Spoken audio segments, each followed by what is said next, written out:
What's going on, everybody? We're live February 2nd, Super Bowl Sunday. We're going to talk about the fights last night, Ugas, and we got some great boxing talk. But first, as people come into the room, we're going to talk about your top three video games of all time. Not boxing video games in general. We're going to start with KQKC. We got Drew Titan.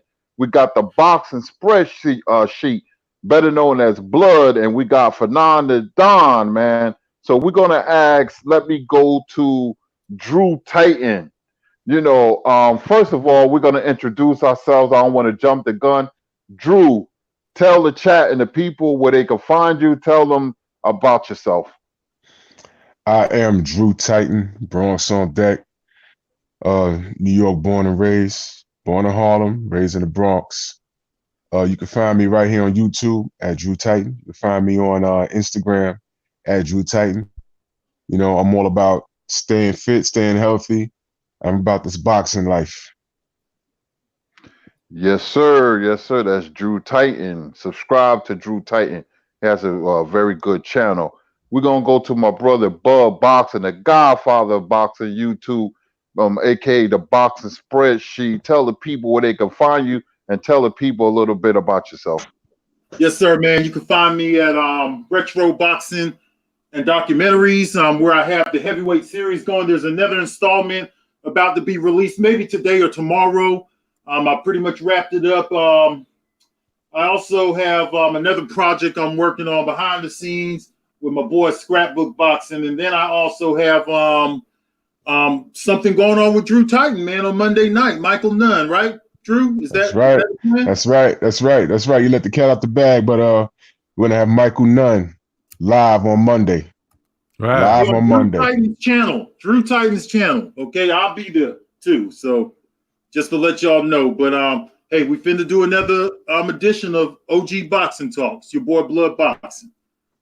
Yes, sir. Yes, sir. Next, we're gonna go to Fanon. Fanon, tell the people where they can find you, obviously here, and a little bit about yourself. All right, you can catch me right here, man. Fanon International Boxing. Also, you can catch me on my on Twitter, and you can catch me on my Patreon page. Yeah, that's about it, man. Just talk this boxing. That's yes, me. Sir. Yes, sir. And KQKC, the man with the heart biggest Texas, always checking up on me. KQKC, tell the people about yourself and where they can find you. Yes, sir. I am KQKC, the singing OG. You can straight out of the shot, South Side. Let's get that clear. South Side. All right. Now I'm in the South suburbs now, kind of graduated from there. But you can find me right here on YouTube. I come on Monday through Friday, 12:30 p.m. Central Time. I come on right after my good brother for non-international boxing. And they also find me right here at OG Boxing Talk. And yes, that's at 8 a.m. All right, in Central Time. All right. Yeah, KQ, you've been putting in that grind, man. He's been putting in the grind. Yeah. You've been very consistent, man. Your channel come a long way, man. And man, we're very appreciative to have you in the LDBC. So I just wanted to shout out KQKC Boxing. As the people come into the room, our question will be: name your top three video games, not boxing video games, but video games in general. For instance, mine was EA Sports. I love college football, NFL football, soccer, and it was all the sports games and hockey. Me and my friends used to take that very seriously. So I'm going to go around the horn, and they're going to tell you their top three video games as people come into the room. We're going to start with Fanon and Don. Your top three video games. Three. Well, I can't remember the name of one, but when you guys is before there was like any screens on video games, when the video games, it just used to be on the computer, and there was this thing called, I think it was like Mine Hunter. But what you had to do is only thing you had to look for like different diamonds and different like gold and get out of this mine. But the only way you could do it is by typing north, south, east, typing directions. East, north, what are the directions? North, south, east, and west. I think you could also do northwest, southwest, but you literally had to do that and remember the patterns that you got to get to that diamond, and then remember how to get out from there. And so you had to envision the whole thing in your mind, but you had to get around it by just naming the 4 directions. That was one of my favorite. The favorite video game I ever had was the first video game that I ever saw with a real screen on it. And that was just Pong. You remember? Some of you guys probably don't remember this, but it was just. Yes, I remember that. I remember that. It was just a dot and 2 little things you moved up, and so you could play each other. That was the first one of those that I'd seen. And then it might be Bejeweled, Ack Reacher. It might be Bejeweled, but that's way, way, way back. And then after that, non-boxing games, it was probably one of the versions of NBA of EA of not the 2K, but the EA Sports of NBA. And is Lakers versus Celtics. That was the first one. What did it say? Lakers versus Celtics in the NBA playoffs. That was for the Genesis. No, not that one, because I didn't fuck with Genesis. I played Atari. I had a Atari 2600. That was the first one. Double dribble? Huh? Double dribble? Double dribble. I'm talking about EA Sports. I'm talking about the game, the regular one we all know right now that's still out. That's out on from EA Sports' basketball, NBA Live. Yeah, NBA Live. NBA Live. Live before. It was the version of the game where you could modify your player, but they weren't charging you all kind of money to modify your player. And they used to actually have the all-star game, like the all-star teams, like the players from the past that you could put in there, but you didn't have to play. You didn't have to play for 90 hours to get yourself up to a 90 and all that crap. You know what I mean? And all kind of extra purchases, the way they're getting over kids now. Those are mine, man. So if it was Bejeweled, it could be Bejeweled, but I don't remember the name of the game. That wouldn't be Bejeweled. Bejeweled is a newer game. The game you're talking about, I remember it. It was called God Dog. That's way before Bejeweled though. It's not Bejeweled. Yeah, this is a game that was out in the early 80s. This is the early 80s. It's like 82 because my dad worked for IBM, so we had a PC. Wow. We had a PC when PCs came out. So like we had them big ass computers in my house before anybody else on the block, before anybody had even seen a PC. I think it was called Minor 2049 or something like Minor 2049. Minor 249. Yeah, something like that. But it was like I think it was on the floppy disks. Like I remember that. It was on floppy disks. It's Minor 249 is exactly what it is. Yeah. Yes, sir. We're gonna go to Blood Boxing. Blood. Tell us your top 3 video games, your favorite video games. Okay, my favorite ones, man, because I was an arcade kid. There was a football game, and like you, Kurt, I'm a big fan of sports games. But the first football game was this game called 10-Yard Fight that I loved. And I got a lot of quarters out of me back in the arcade room days. And I also really, really liked Double Dragon. Wow, yeah. That was a really good game. And then I'd have to say my favorite video game of all time is the one that I still play today is EA Sports Madden. I got them all. I played them all the way through the whole series, man. I love that fucking game. And most people, I can't find no one who could beat me really at Madden. I'm the best at that shit. Anyone I know personally, the only people who could beat me are people online. And still can't nobody skunk me, man. I have a pretty good game. My Madden game is strong, bro. I'm here to tell you. Yes, sir. Yes. Yes, sir. We're going to go to KQKC. Tell the people your top 3 favorite video games of all time. Well, I don't have one. I didn't play computer games, man. Only thing I had played was Pac-Man. And that was the only thing, man. I didn't play no games at all. I was too busy doing other things, And I just never got into the computer games because I played a lot of sports. And I just didn't have time because by the time I got home, I had to hit the books, So I really didn't have time to play computer games. Then on the weekends, we was in tournaments and stuff like that. So I really didn't have a chance to play computer games. Sorry about that. But Pac-Man, I think that was the only thing, man. So. Oh, okay. Okay. Yeah. Next, Drew Titan, your top 3 favorite video games of all time. Oh man, I got more than shit. I got a bunch. I was a gamer. But arcade. Fuck it. I'm just gonna go ahead into it. I'm just gonna say almost every boxing game in the arcade. I loved Ring King because it was kind of like free roaming around the ring. The game where everyone had an afro. Punch Out, the original Punch Out, not Mike Tyson's Punch Out, the original Punch Out in the arcade came out in 1985, I believe 85. It was racist as hell looking back at it. Right. You had in Super Punch Out, the second installment in the arcade, you had a character named Dragon Chan, the only motherfucking character that looked like Bruce Lee and threw kicks. It was hilarious. I would say after that, the home systems.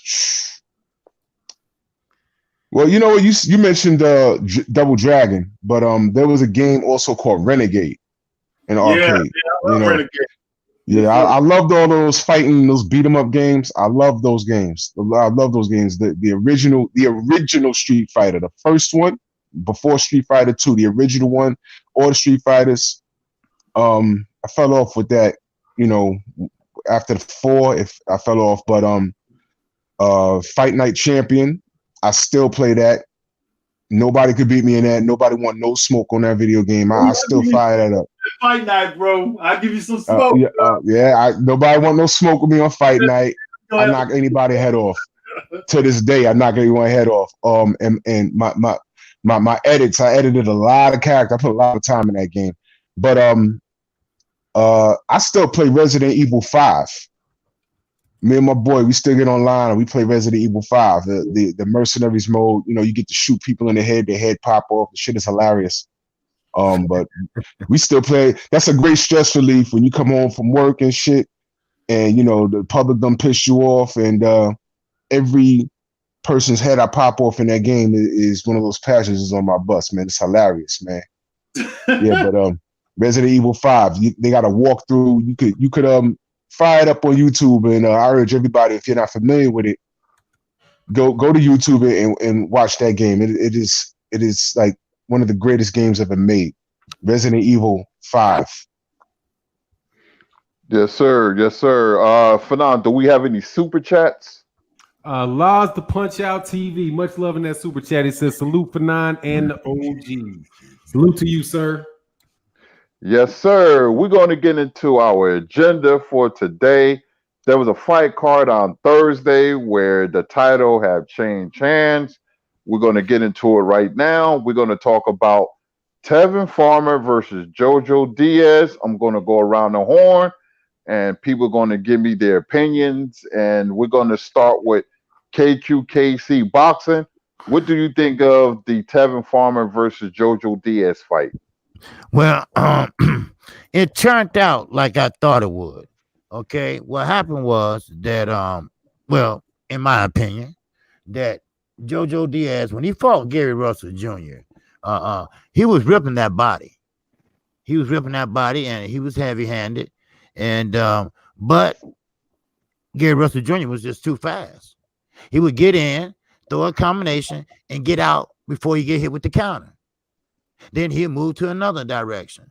Now, don't get me wrong. Now, JoJo was, ripping his body a little bit, and he was in pretty good shape because he took it, he moved, he out, he out. Now, Tevin Farmer, he missed, and he missed because he was overshooting the right. But Jojo Diaz was countering him, with the straight right hand and the left. 2 southpaws.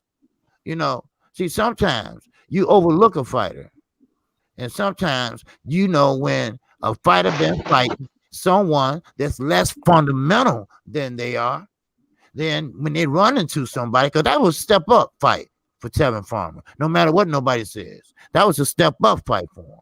And when he got in there with a real fighter, real banger, you know, like I say to my people in the chat, Tevin Farmer is the Denzel Washington of boxing. And what I mean by that is he looked like a boxer, he moved like a boxer, but he only got 7 knockouts.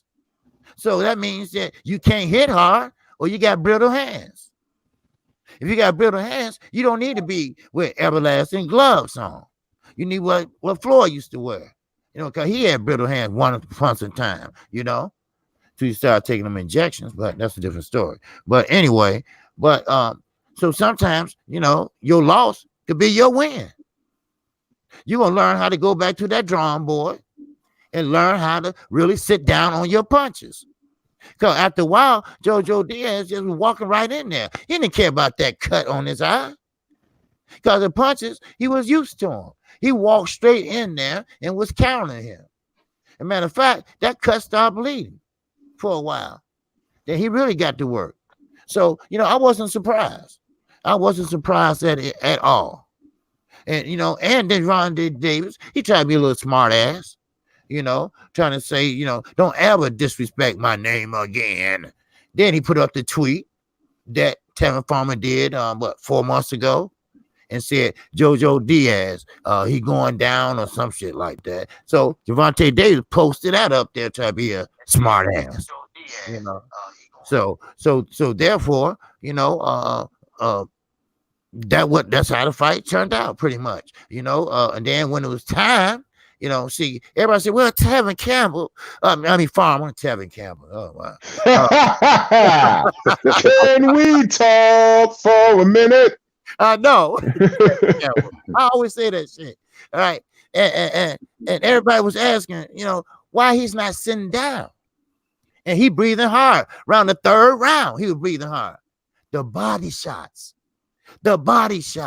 When you sit down and you get up, that shit hurts. That hurts. So you got to stand up and not sit there and bend down because, you know, them body shots take a while for that air to get out of your ass, you know. So JoJo Diaz, he did what I expected him to do. Remember, Tevin Farmer ain't no Gary Russell Jr. Now, argumentally, he's supposed to have the fastest hands in sports, right? In boxing. Now, I don't know how true that is, but well, so far, so good. We'll see next week. But right now, it turned out like I thought it would. So that's all I have to say about it. Yes, sir. Yes, sir. We're gonna go to Drew Titan. Hey. What do you think about? Oh, I'm sorry. Go ahead, You Fernando. predicted JoJo Diaz was gonna win? Yes, sir. Okay. What? Okay, I ain't heard nobody but me make that prediction, but that's okay. Go ahead. Oh, yeah, I knew he was because, see, I kept telling everybody. Because, see, I called Tevin Farmer. Okay, no offense. Okay, no offense. Not only the Denzel Washington, I'll call him, you know, a milk dud, cookie monster looking motherfucker. All right? Yeah, okay, I mean, I don't mean to be, you know, disrespectful, but it is what it is. You know? Shit, he can't bust a grape. You know? Shit, he could punch his way out of paper bag. He has soft hands. All right, like I say, he's a good actor. You know, he moves like he can fight. He does all the motions, everything, but he's not busting nothing. So therefore, you know, I went back before I even watched the fight. I went back and watched 3 of his fights, and he was fighting older men, less fundamental. Then there you go. Don't think JoJo Diaz, you know, I mean, yeah, he had a problem with, you know, the pills and all that, but he came back and he asked for that fight. Golden Boy, he said, I want that fight because he knew he can beat his ass, you know? So, all right, go ahead out there for now, interrupt me and shit. Oh, I didn't interrupt you. I interrupted Curtis. You was already done, and then you went for another 5 minutes, bro. I interrupted Kurt. Sorry, Kurt. That's all right. We're gonna go to Drew Titan. What do you think about the? What are your thoughts on the Tevin Farmer versus JoJo Diaz fight? Um, that was a 50-50 fight for me. I couldn't really. I didn't give a real prediction on it. As the fight got closer, I said, I was saying that Farmer should win it. But after the second round, and I saw JoJo still around, and shout out to his corner, man. That was a bad cut, and they kept it under control. I mean, that was a bad cut, man. That was a bad cut. And they kept it under control, and it was balls to the wall, man. He when he was in the pocket, he was getting the better of those exchanges, and every time they got close, when the exchange was over, if you notice, Farmer was the one stepping out of the pocket. When you're in an exchange and you're mixing it up, and then you're the one getting knocked back, judges see that, man. And he got out hustled down the stretch. I think the judges gave him credit for ignoring that bad cut. And man, Farmer let himself down, man. After the fight, I put out, I said, yo, look, this guy lost. Somebody better take Tank's phone, man. And like clockwork, this guy went crazy. I mean, I don't know if we're going to discuss that being a bad decision he made by not taking that $2 million. That's another conversation. But shout out to JoJo Diaz, man. I'm assuming they have a rematch. And I don't know if Tevin is. I don't know if he could beat that guy now. Not at this point. I mean, he might have messed around and stole Tevin's thunder. Now see again. This is a prime example. You don't let fights marinate. Because anything can happen. Now you might be looking at Tank versus Diaz after Santa Cruz. I mean, but I'm thinking too far ahead. But shout out to JoJo Diaz, man.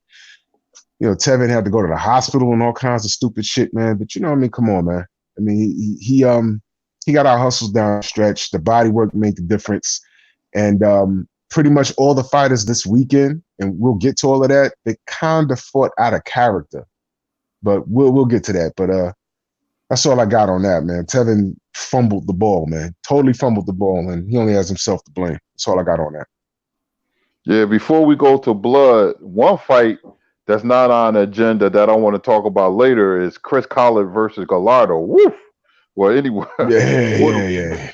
Goodness gracious, what a fight! Woof, we're gonna get into that later. Blood, what are your thoughts on the Tevin Farmer versus JoJo Diaz fight? Hey man, JoJo Diaz brought the heat, man. The body attack.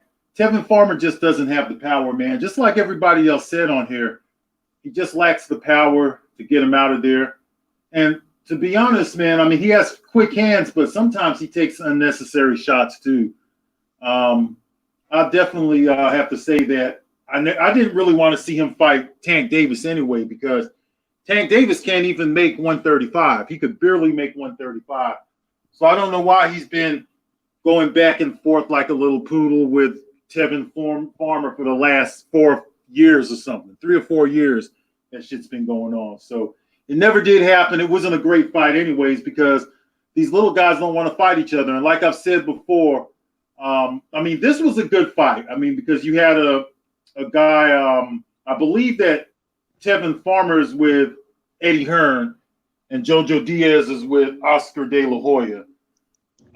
So hopefully we could get some of these fights to take place. To me, what really was funny to me is that JoJo Diaz actually looked like the bigger fighter too.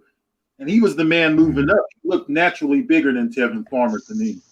Tevin Farmer is he's a little guy, man. He just doesn't have that kind of power. I think he could beat. There's a lot of fighters out there that he could beat. He can't stop these guys, but if they have a good chin on them, man, they could just keep bringing that pressure. smother his punches, man, keep coming forward. It's always going to be a hard night for Tevin Farmer because he just doesn't have the power. The whole thing with Tank Davis, though, that was always a bunch of bullshit anyways. I never wanted to see that fight. So hopefully, now that we have Jojo Diaz in the mix, I mean, he's a golden boy fighter, so I don't really see where we could get any kind of unification because I believe once you get into featherweight, super featherweight, and lightweight, there has to be some kind of unification because nobody wants to see random little guys fight, okay? I mean, it's got to be the top guys, man, point blank period. I'm not going to waste too much time watching these fights. And I almost missed the fight if it wasn't for Drew Titan. I forgot that the fight was on a fucking Wednesday night or something. Thursday, yeah. I almost forgot all about the shit. Drew Titan is the one who told me that, hey, you know, they fighting tonight. I'm like, oh, I thought the shit was happening on Friday. Thanks a lot. No promotion, no promotion. What's that? Drew? I'm saying no promotion. Yeah, no promotion, nothing. And Yeah, I have a code for the zone, so I just use my free code that was sent to me from a dart chucker. You know, right. I use my code and I watch the fight for free, like, you know. And me too, yeah. And it really wasn't that great of a fight to me. You know, the cold card sucked, but I think we might get into that. But you know, I mean, yeah, hopefully Jojo Diaz can mix it up with some of these other fighters. You got who else is out there? That Burchell guy. Dart. Did Santa Cruz move up to the other weight class, or is he still super featherweight? See, I can't even keep up with all these little guys, man. You know, I don't know what weight classes these guys are in. Don't care. You know, these guys got to match it up, man. These guys are already small guys. They're already midgets. And if I'm gonna watch midget boxing, these guys got to fight. Point blank. Period. That's all I got to say. Yeah, we're gonna get into the zone promotion, and you're right about that, Blood. You know, the little guys have to fight other champions, man, because there's no room for error in the lighter weight divisions. They never really caught on with the public for some reason. So the popular champions and the popular fighters in the divisions contenders, they really do have to fight each other to keep that division afloat. We're gonna go to Fanon the Don, and Fanon, tell us your thoughts on the Tevin Farmer versus Jojo Diaz fight. He popped out for a minute, yeah. Yeah, let's hope when he pop back, he ain't juggling balls or nothing like that, man. No, he getting some coffee problems. That was okay, hilarious. I'm gonna give you my thoughts on the fight.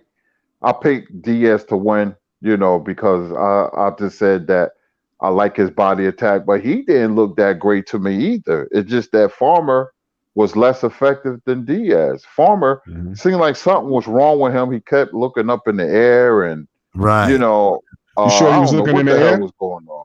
I can't tell where he looking. You know, and I just, you know, it was just a bad performance. I mean, he didn't offer no excuses. He just said that Diaz was the better man, better fighter that night, you know, but I was not impressed with either Farmer or Diaz. Diaz is not going to keep that strap for long, not in that division. You know, they might fight a rematch, but, you know, Farmer made a bad business move because he could have fought Tank for $2 million, and now he lost his title. So even if he would have lost the Tank, he would have gotten $2 million, but, you know, that's boxing.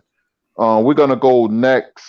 I want to talk about last night fights between Ordonez Ugas and Mike Dallas Jr. And I want to go. Oh, this for now. Before we go on to the next question, for now, what is your thoughts on the Tevin Farmer versus Jojo Diaz fight last night? There's nothing I can. I mean, Thursday night. He couldn't punch, and he'd been fighting. You froze. He's having some technical difficulties. I just spoke to him over the phone, so. Oh, okay. Yeah, he's having some technical difficulties, so we could just keep. Can't punch. And I know. Did you hear me? No. Yes. It's still going in and out for now. It'll take a second, man, because my internet, my whole power in my house went out. Just like it went on and went back off, so it's going to take a couple seconds. So if you see me jumping in and out, that's what's going on over here. But anyway, yeah, man, that's the deal. Yeah, there's nothing really I can add to what anybody else has said to that. Tevin Farmer, I just don't think he's that good a fighter, and he can't punch. And as soon as he got in there against somebody that could really pressure him, cut off the ring, and force him to fight the whole time. But I tell you, I don't understand why his corner said that Jojo Diaz couldn't do anything if you pushed him back. Because I was like, nah, man, you seem like you're playing right into his game, man. But I saw it turning out kind of like a mini version of Floyd Mayweather Jr. versus Jose Luis Castillo, the first fight, but without Floyd Mayweather Jr. being able to punch. Honestly, man, I think that if he hadn't got that cut, Jojo Diaz might have rolled over him. That's my take on it. Mm-hmm. Okay. The next question, we're going to talk about Ordonez Ugas. I'm going to give you my take before I pass it around. I don't know, man. It wasn't a good performance from Ugas to me. Maybe people having a different opinion. It seems like he fights to the level of his competition. He's a funny fighter, either feast or famine. He looked good against Porter, but you got to move on from that. Ugas, it just seems like to me he's missing something, and he called out Spence, I believe, but we're going to pass that question along to Drew Titan. Drew, what are your thoughts last night on the Ordonez Ugas versus Mike Dallas Jr. fight? Well, this is what I was saying earlier. A lot of the fighters that we're going to discuss, they fought out of character this weekend. It was kind of weird. I didn't expect Ugas to I expected him to outclass Dallas. I really did, but it seemed like a glorified target practice because he was doing shit that he knew that he was fighting like top guys he would never do. Like he kept throwing this weird ass looping right hand. And I'm like, why the hell is he doing that? It didn't make sense, but then again, that he kept throwing it and landing it 50% of the time, and Dallas wasn't doing anything to counter it. I was like, what the hell? So he just kept doing it. So he was hitting a goddamn punching bag. That's what he was doing. And he was out of character. That's not, if I recommended someone, let's say you're introducing someone to the sport and you're saying, yo, look, this is a guy, there's a talk about Spence and Bud, but this guy beat Bud in the amateurs, beat him bad. Go watch this guy. And I sent somebody to go watch him. They would be calling me on the phone this morning like, yo, that's the guy? You know what I'm saying? Like that's the guy? He fought to the level of the competition. He was never in any danger. It was I don't even want to say a glorified sparring session. It was target practice. And he eventually stopped him. I forget what round. But I wasn't impressed. And it's unfortunate because I know Ugas is better than that. Although he won, it was a sour victory. I wasn't impressive. Like I said, if I referred somebody to watch his fight last night, it would have been lackluster. And they stopped it in the corner. I guess they know the fighter, but Dallas didn't want to continue, man. He didn't want to continue. I wasn't impressed. We know who Ugas is. And what we saw last night wasn't it. But we know who he is, and that's the unfortunate thing. But I don't know. Maybe these guys fight to the level of their competition. I don't know. But what's next for him? Just get him in the ring with the top guys so we can see who he really is, who we know who he is. We know who he is. And that's all I got on that.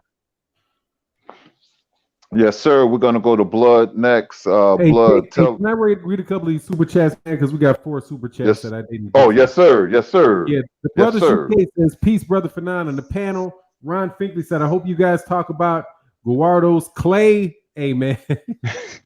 Hey, man, we should put that in there real quick if we didn't already.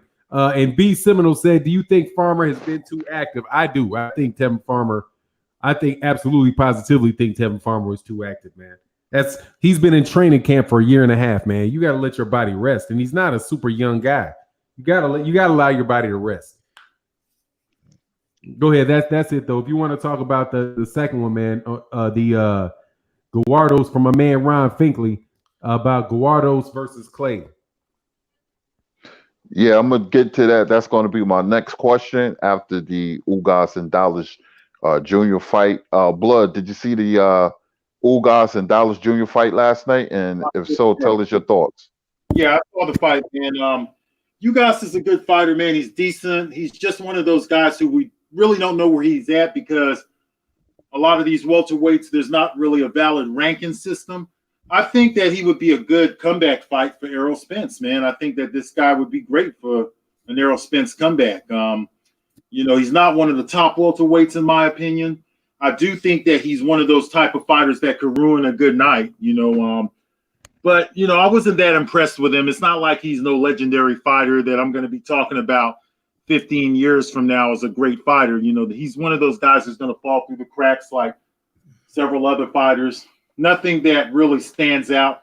No special effects with this guy. But like I said, he's a solid fighter, good contender. He's the type of guy who could test Terrence Crawford too. That would be a good PBC fighter for Terrence Crawford to mix it up with. But, he fights in a diva division. In my opinion, the welterweight division is still the wide receiver of the NFL. These guys are divas. They don't like to fight each other. I want to see these top welterweights mix it up, man. I don't even know who this Dallas guy was. Why waste my time on TV featuring some guy that I've never even heard of, some guy named Dallas? That guy didn't even want to be in there, man. That guy quit is what happened. When you act like that in your corner, of course your corner is going to throw the towel in. And then these clowns want to act like, oh, why'd you stop the fight? Why'd you stop the fight? Come on, man. You were in there bitching and crying, man. So your corner looked out for your health, man, and your safety. I want to see top fights, man. Ugas would be a good fight for either Terrence Crawford or Errol Spence, in my opinion. That would be a great matchup for either one of those two guys. That's all I got to say. Yes, sir. Fanon, give us your thoughts on the Ugas versus Dallas Jr. fight last night.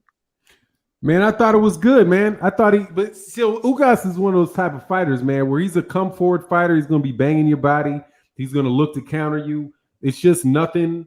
He's not doing anything that's particularly spectacular, but he's doing everything that's going to break you down and beat you. He just seems to be very much a meat and potatoes type of fighter, and I enjoyed it, man. I didn't really expect anything different out of that between he and Mike Dallas.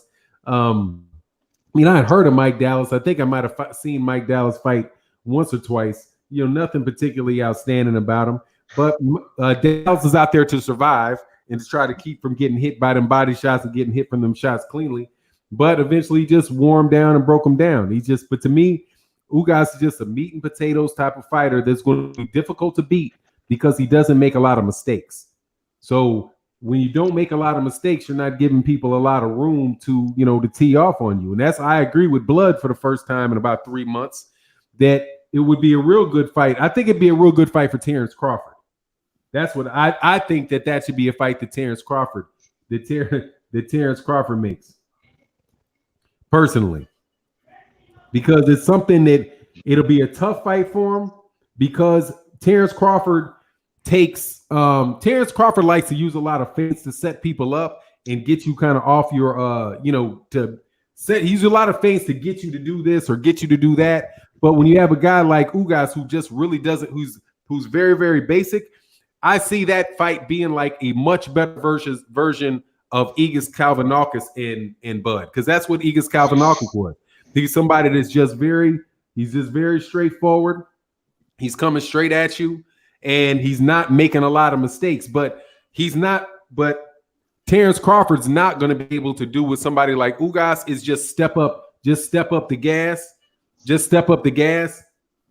and like, oh, I'm just going to go knock him out. I think Ugas and Terrence Crawford will be a dangerous fight for Ugas. And another reason I think that Ugas is a tough matchup, and he might be a tough matchup for Errol Spence Jr. as well, is because he's Cuban and because there's so many southpaws that fight in the Cuban school, like in Cuba. So he has got to be very, very well schooled on how to handle southpaws, just simply from the fact that he's Cuban and there's so many fighters, so many Cubans that are converted into southpaws. But I mean, to me, it's what I expected. I don't ever expect a very exciting fight from Ugas, but I do I do expect to see Ugas, push whoever he's going to fight. It's not going to be an easy fight because he's just that type of dude that is just going to be, he's going to cut off the ring well. He's going to counter well. And you're not really going to be, he doesn't allow himself to get hit with like cheap shots. He's not somebody that's holding his hands down by his waist and, and trying to get cute with you where you can catch him. That's my take on it. Welcome back, KQ. Yes, sir. Making them funny ass faces. I did not make you laugh. You ain't gonna make me laugh. You're just gonna leave the chat. You're just gonna put your right over there in that box, man. Come on, man. Go ahead, man. Yeah, I know Bud ain't fighting Ugas, but yeah, but that's my take on it. Yes, sir. We're going to go to KQKC. Tell us your thoughts on the Ugas versus Dallas Jr. fight last night, KQ. Well, to me, Ugas, first of all, he started off like he wanted a first round knockoff. Now, I'm like Drew. I have seen this guy fight, Ugas, and actually, he almost beat Sean Porter. That's my opinion. And I have seen him fight very well, way better than he fought last night. He got great fundamental. He uses angles real good. He comes from the Cuban farm, just like Estrelanda Laura, just like Ortiz, Southpaw. They teach him Southpaw first and Orthodox second.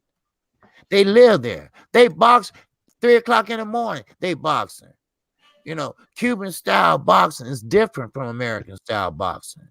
Actually, it's better if you look at it because they are rough, tough, and they very fundamental. Just like on the undercard with Nicholson, that guy can fight. He reminds me of Tito Trinidad. He can fight 17-0. But with you guys, Dallas didn't want to be there. And he's right. He didn't want to be there because he was fighting like he was scared. He was fighting like, just get off of me. Then the next round, he's trying to sit down on his punches, but he was missing. You guys were missing too. But you guys is more experienced. You got to take your openings when they come. Then he simmered down. You don't look for the knockout. Let it come to you. And he was working his way in, and Dallas Corner knew that. He was getting hit with too many clean shots. And then you guys, he's a great body man. He goes up top and finish at the bottom. Now, what he does is he don't do that little one shot to the sternum and that's it. He bang, bang, bang, bang, bang. He shoot shine to the bottom, Then he go up top, then back to the bottom, up top, back to the bottom. So he keeps you busy. But like I said, I have seen better. Now, as one of the top welterweights, I would put him up there around the top 10, but I would not put him like number 3, 4, like that. But that would be a good comeback fight for Earl Spence. It would. I think it would. Keep Earl reflexes right on point, and the shots, he's not very, very heavy-handed, but he can get the job done, accumulated punches. So therefore, your Dennis, you guys, he's a pretty good fighter. But I believe in that old cliche. Styles do make fights because he did have a good fight in the previous fights he had, where even tougher guys than Dallas. But Styles do make fights, and that's what happened. So he's basic, but he get the job done. So that's all I have. Yes, sir. We're going to talk about a fight that wasn't on the agenda, but damn it, we're going to put it on the agenda. It was an undercard fight that stole the show last night. They looked like two Rock'em Sock'em robots. I don't even know the young Mexican fighter's first name. His last name was Gallardo. And the guy he fought was an unheralded fighter by the name of Chris Collard from Utah. And man, what a fight. It was Hagler Hearns, it was Lyle and Foreman, it was Barrera Morales all rolled up into one while it lasted. wow, what a fight. What a fight. I'm going to go around the horn and we're going to talk about this fight. The white fighter, Chris Collard, looked like Jack Dempsey. My hat's off to him. He gets the standing ovation because they thought they was going to go through him. He was handpicked, and man, were they wrong. That guy came to fight. We're going to start with blood, boxing, blood. Did you see the Collard versus Gallardo fight last night? Man, I've heard all kind of talk about this throwback white guy who looks like one of those Italians or Irish fighters from back in the 1940s. I didn't see it, man. It's unfortunate. But I'm going to tell you what, I will watch it today, though. So I'm just going to listen to what you guys have to say, but I will watch it later today. Okay, we're going to go to Drew Titan. But before we go to Drew, man, that round was that second, third, I believe. That's round of the year. Drew, tell us your fights on the Rock'em Sock'em Robot fight we saw last night between Collard and versus Gallardo.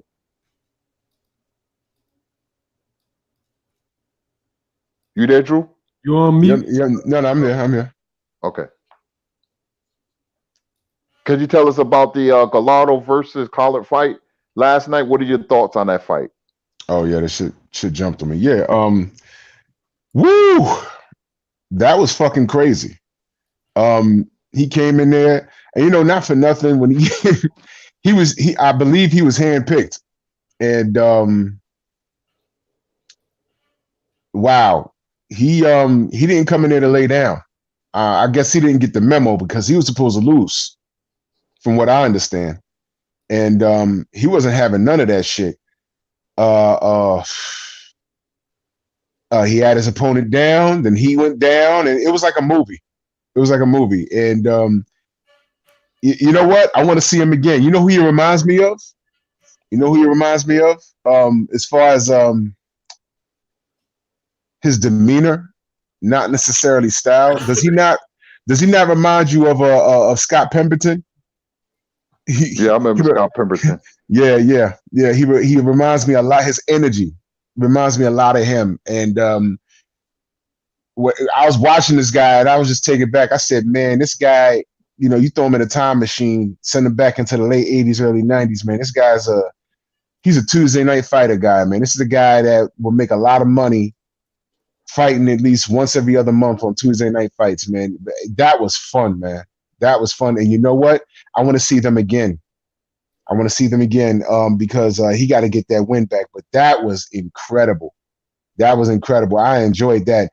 I was damn near falling asleep until I saw that fight, man. I was actually at work, and I was dozing off, and then I looked. I said, "Oh, look at this!" I was like, "Oh!" It was crazy. It was crazy, man. But shout out to Collard Green. I already nicknamed him. Collard Green, man. I want to see that guy next. I want to see what he does next, man. That was exciting.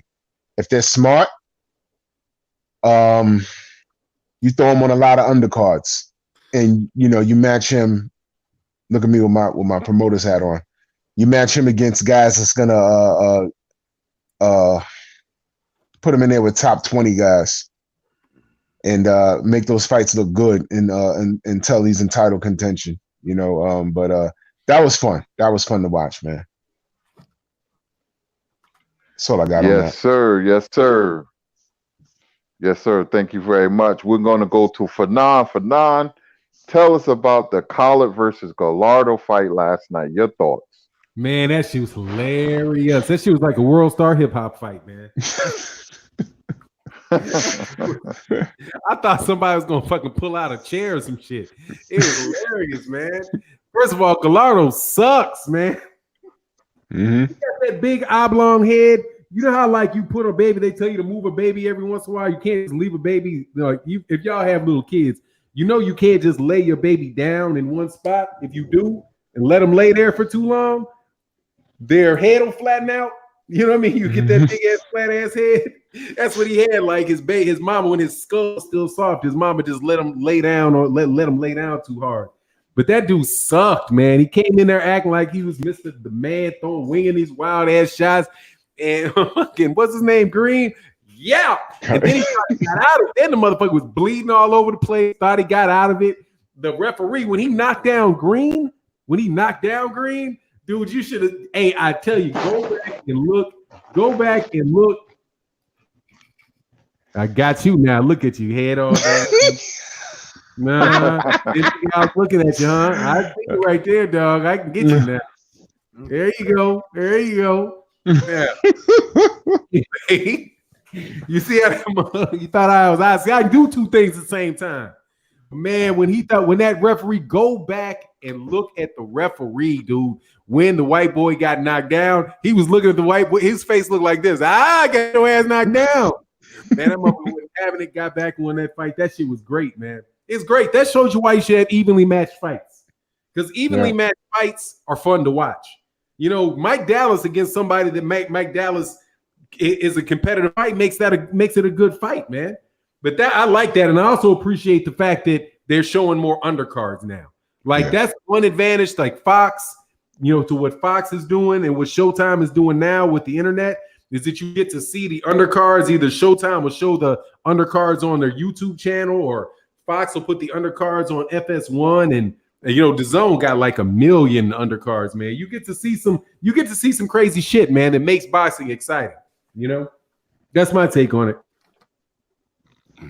Absolutely. Before I pass the question to KQ, did Gallardo turn his back like he wanted to quit or call timeout or something? And the referee was like, "What the hell you doing?"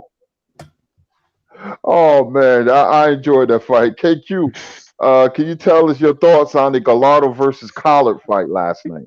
Well, actually, you know, unfortunately, I didn't see that fight. But I will like to say this though. But for now, he is right. I think that we should have more evenly matched fights. You know, I've been talking about this. And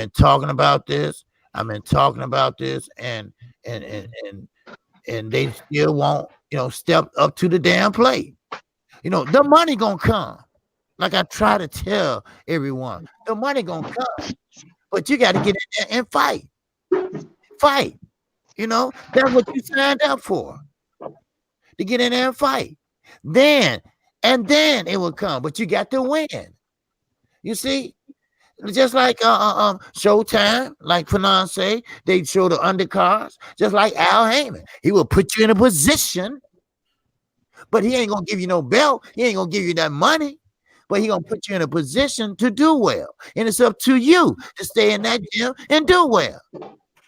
And then maybe you have a little heart and courage and get up there and fight. You know, you can't be sitting there. Well, if it don't make money, it don't make sense. Look, the money gonna come. All right, everybody can't be Floyd. All right, now everybody got this notion that this zero. Oh, that's the best thing ever happened. Oh, this money, that's the best thing. No, the best thing for your legacy, the best thing for you to fight and keep fighting is to stand up, step up, move up. That's what I'm talking about. I don't see, I just can't see a fighter stand in one spot and sitting there fighting. I'm not going to say nobody, but less fundamental than they are. And they sit there, idly by, and just sit there. Look at Terrence Crawford. I'm not gonna This got something to do with Collier and Green? No. I just say I wanted to say that. You know, I didn't watch that. I just wanted to say that. All right, it's smart ass. I'm just wondering what. Preach. I was agreeing with you for now. You know, but we need more undercards. You know, I'm a stickler for fundamentals, and you get a chance to see the new up and coming fighters and what they made of, what they got going, and you know, and that's a good deal to see that, and they like that. You know, hey, but I just want to let you know that it was Junior the Truth was out there trying to get you on point. See that? What are we talking about here? Okay. Are you listening to Junior the Truth? I just expressing what Junior the Truth was thinking. Right. No, I did not see the fight, but I'm just agreeing with Fanon Jr. All right.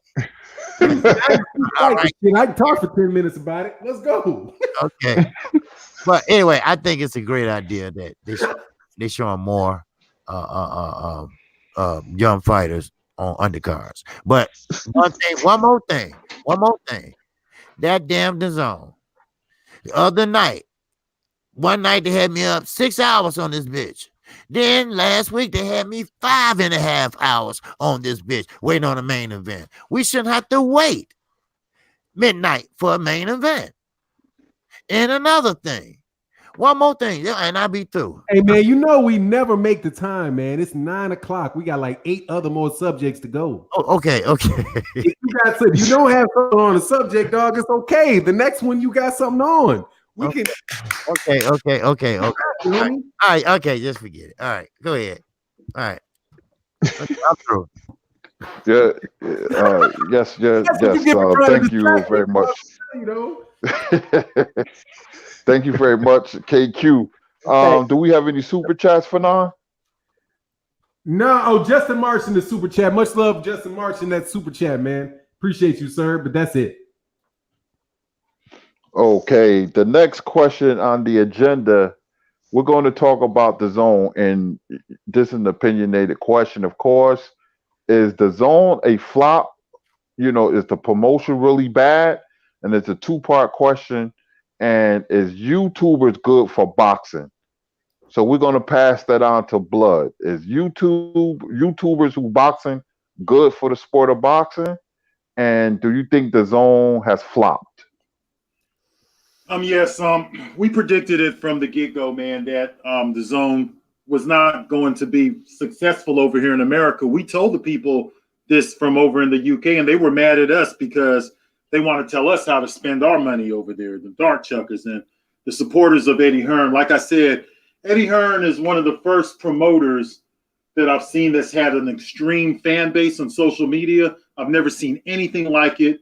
He actually has a fan base that know nothing about boxing. He barely knows anything about boxing himself. That's why he's doing stupid things like holding events on football playoffs. I'm surprised that he don't have a fight going on during the Super Bowl today. That's how stupid Eddie Hearn is. I mean, he doesn't understand the market over here. We tried to tell him how the market works over here. He didn't listen to us, and now they're suffering from that. DAZN, it costs too much money. It's $20. I didn't even know about the event the other day. That I knew there was an event coming over the weekend, but I didn't know they were holding these fights on Wednesday night or something? Thursday night. Thursday night.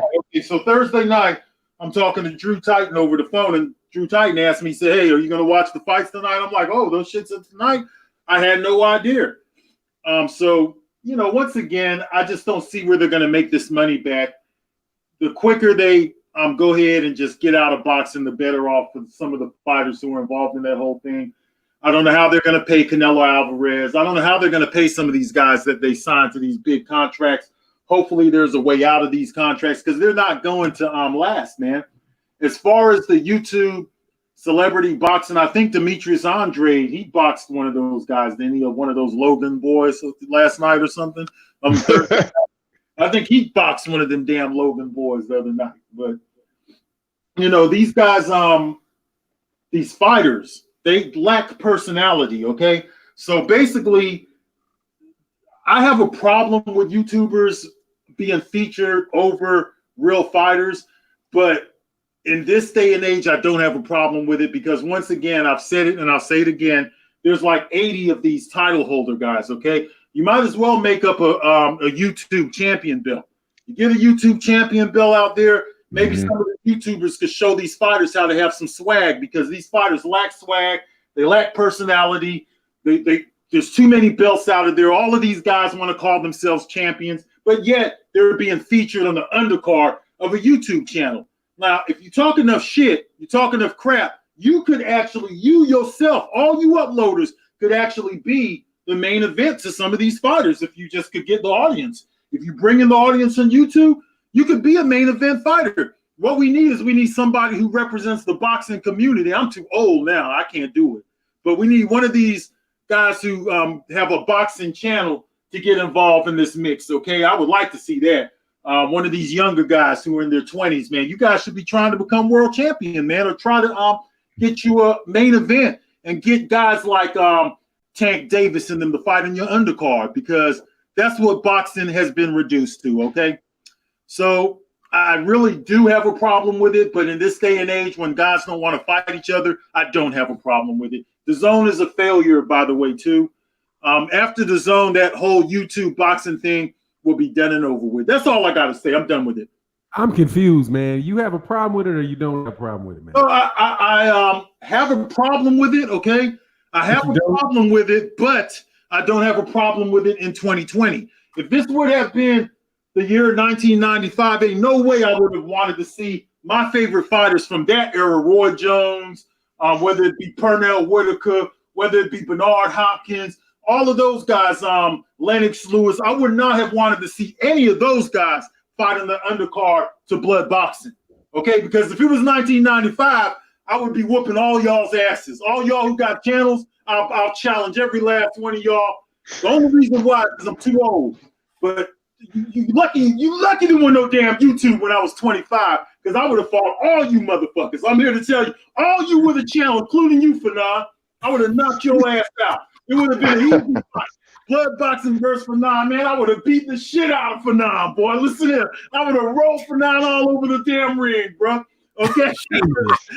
Hey, you see that? I was watching this fight. You remember Escobedo Pedraza? Yeah, I know. Yeah. Remember when Escobedo Pedraza fought Juan Laporte? Remember that fight? No, I don't remember it. When he hit his ass in the nuts like 10, 12 times? Big ass, fuck up off me. Oh, you wouldn't have that. Right, guys. Fanon was he fight dirty to get himself out the fight. Now, big ass. Somebody fighting your big ass Michael Grant ass. Hell no, dude. Get your ass. I would have young guys on here. I know you remember Riddick Bowe, Andrew Gallardo. Yeah, I do remember that. Gallardo. A combination to my nuts, bro? A combination to my nuts, a 5-piece? I'm talking about hit. Yo, hell yeah. Get the fuck off me. You too big. Up, bro. That's fucked up. Hey, look, man. You know what a lot of artillery did to Riddick Bowe? That's what happened to you. I think artillery did Riddick Bowe, bro. I'll be throwing kicks, all kinds of shit. You remember my first Evander Holyfield? I'll bite you, Fanon. I'll bite a chunk out of Fanon's head, man. Fanon had hair back then, though. He had hair back then, but I still, like I said, you know, KQ and Fanon ain't had no edge up since '98. Okay, but I'll whoop your ass, Fanon, and then after that, I was a light heavy, dog. I was a light heavy at that time, dog. I was slim. I can make 175. In their 40s, I'll challenge them all. Cali Enigma, Junior the Truth. In '95, I would have whooped all y'all ass. Hold on, man. Hold on. All y'all niggas. Hold on a second. I'm Dante Brown. Dante Bowie. Fanon ain't fat, dog. Fanon ain't fat. Okay, you think what the fuck you want to think about me, dog. This shit ain't. Hey, I got some jelly on it, dog. But trust me, there's some shit up underneath here, boy. Don't come around fucking around with me, dog. Okay? No, swole, bro. He's swole. You fucking think that ain't nothing about me, dog. Yeah, it might shake a little more than it should, but I'll fuck you up. You better believe it. hey, go Andy Ruiz. Go call Andy Ruiz a fat man. See how that shit turn out for you. Won't work out well. Red hoodie. Steroids ruined it for fat men, just like plastic breasts ruined it for fat women. Letting you motherfuckers get all cut up and muscly when you really don't, when that really ain't you, and letting them girls walk around when it really ain't them.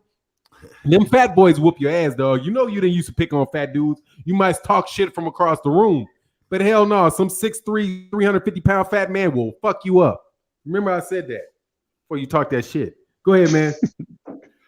Yeah, man. Yes, sir. You know, I'm saying though, man, you know, the YouTube guys being, that just shows you where boxing is at. These lanes out here, they think there's something special. All of these title holders right now think there's something special, yet they're being placed secondary to a YouTube channel. You could be the main event to any of these niggas, okay?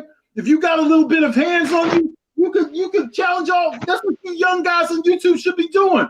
All you 20-year-olds 20-something-year-olds on YouTube, y'all all a bunch of talk, okay? Junior the Truth said that he would have fucked me up bad. I don't think so. I know you're a big football playing ass nigga, but in 1995, bro, I was getting in a street fight every other day, bro. Junior, I would have fought you dirty, bro. I would have fought you dirty. You put me in the ring with you, I would whip your ass, bro. I'm here to tell you. The only reason y'all is I'm old. That's it. That's the only reason why. Because I have a hurt this level. Y'all lucky. If I didn't have that, I'd be challenging y'all even right now. I'll be challenging these young guys. Y'all a bunch of pussies, okay? All of y'all are a bunch of pussies. Nah, let me stop, man. Let me stop. Hey, man. Yeah, but you know, it's just funny, man, how where boxing is at right now with that whole thing with the zone. It's a joke, man. The whole thing, and that's all I gotta say. Yes, sir. Before we move on to Drew Titan, Fanon mentioned Eusebio Pedroza from Panama, one of the dirtiest fighters in boxing history. He hits you low repeatedly. He hit you with elbows. He was a very dirty fighter, man. I never liked Eusebio Pedroza for Panama.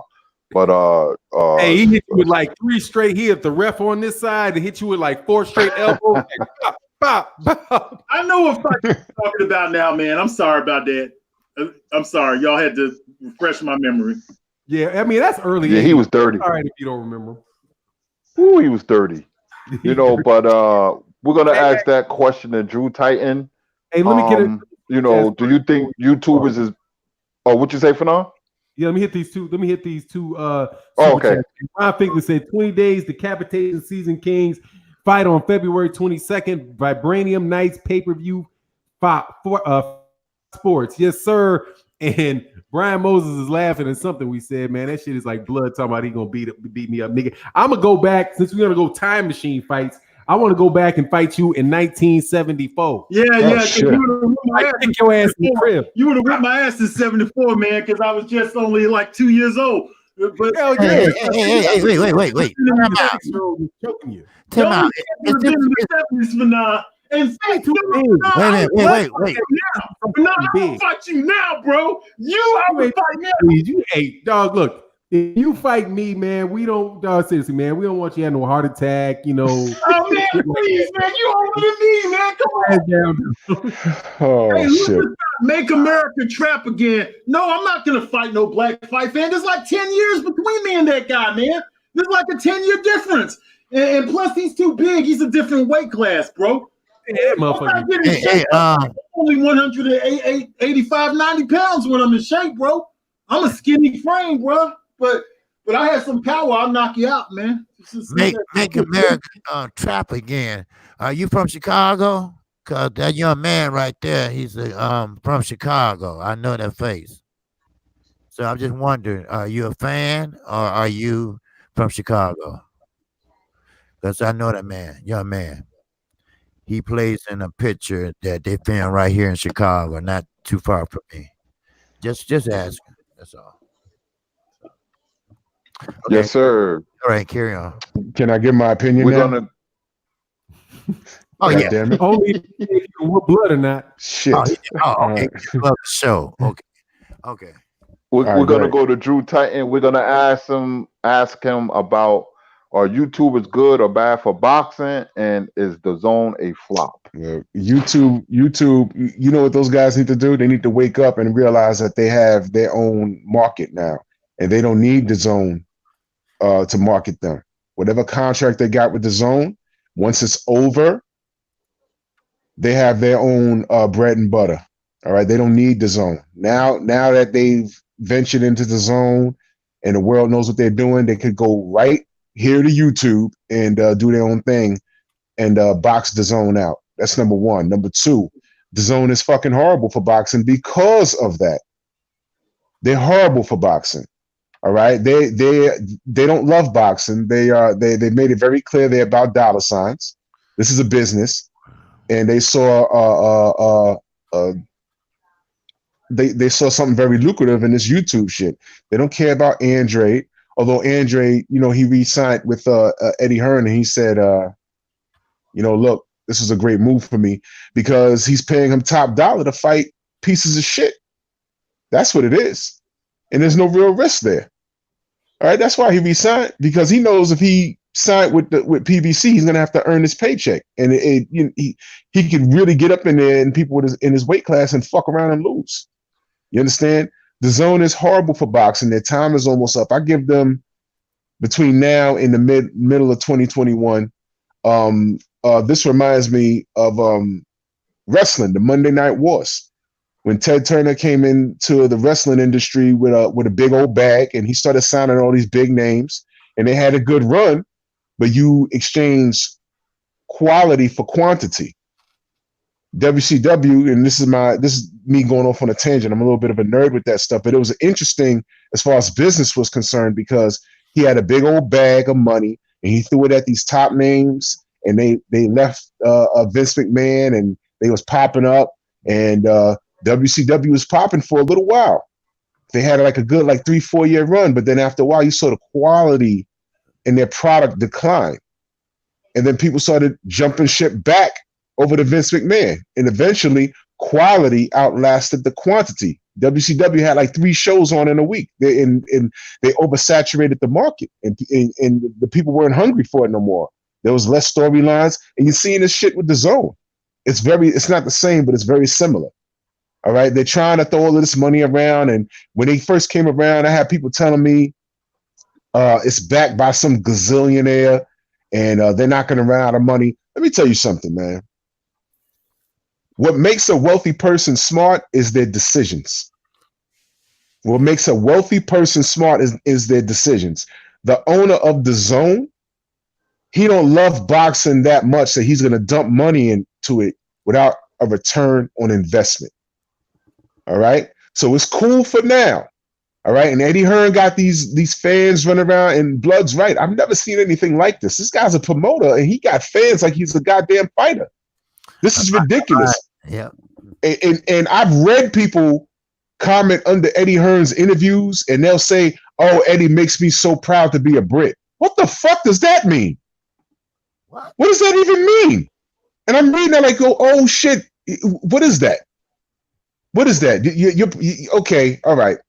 That's great, because it's the interview when he had shades on. This is when I first noticed him. He had shades on, and he was slick talking. I said, first of all, this nigga corny. First of all, second of all, who the fuck cares about this guy? And now he marching around here every other fucking month in America with these bullshit cars. Where the fuck did Android even fight? That looked like a bar in the background. Where the fuck was that? I don't even know what that was. And he was fighting out of character. So of course, and I'm gonna tell you straight up and down. You pay me a few $1 million for easy work. You guarantee me about 5 fights in 2 years, and it's against people that I know I could beat. But you guarantee me something like in those 2 years, $15 million. Fuck yeah, I'm taking it. Fuck yeah, I'm taking it. As opposed to $3 million and going to fight Charlo, and there's a risk I can risk getting my head knocked off and looking silly. But the trade-off is you can look okay and fight under the PBC banner and attempt to be your own brand. So he's making a good move as far as it applies to him personally. But the zone as a whole, these guys are going to fail. You're going to turn around and it's going to be like 4 or 5 months later. Where's the latest DAZN event? They're going to pack this shit and go back across seas. This was a business venture. They tried it and they're failing. And I knew this was going to happen. They entered the market all wrong. They entered the market all wrong, and they're showing you who the fuck they are. You put YouTubers as main events, and you got pros as mid-carders and co-main events. Get all the way the fuck out of here. DAZN, done. That's all I got on it. Yeah, before I pass it to KQ, I know what he's trying to do, because he, Logan Paul or KSI, whatever those guys are, he wants to open the market to skateboarders and sneakerheads, because those guys, those young boys, they will spend a gazillion dollars on anything, sneakers and all that. That's who they are. I done seen them around, so he's trying to open the market to that type of crowd, but it makes boxing look very bad, especially if you're an old school kind of guy like I am, it just makes it look really bad. Can you imagine, Pernell Whitaker was the co-main event to some YouTubers? I just can't fathom the thought, but we're going to pass it to KQKC. Is DAZN a flop? And the second part of the question is YouTubers good or bad for boxing? Okay. Well, yeah. Well, first of all, DAZN is a flop. I'm going to keep it short.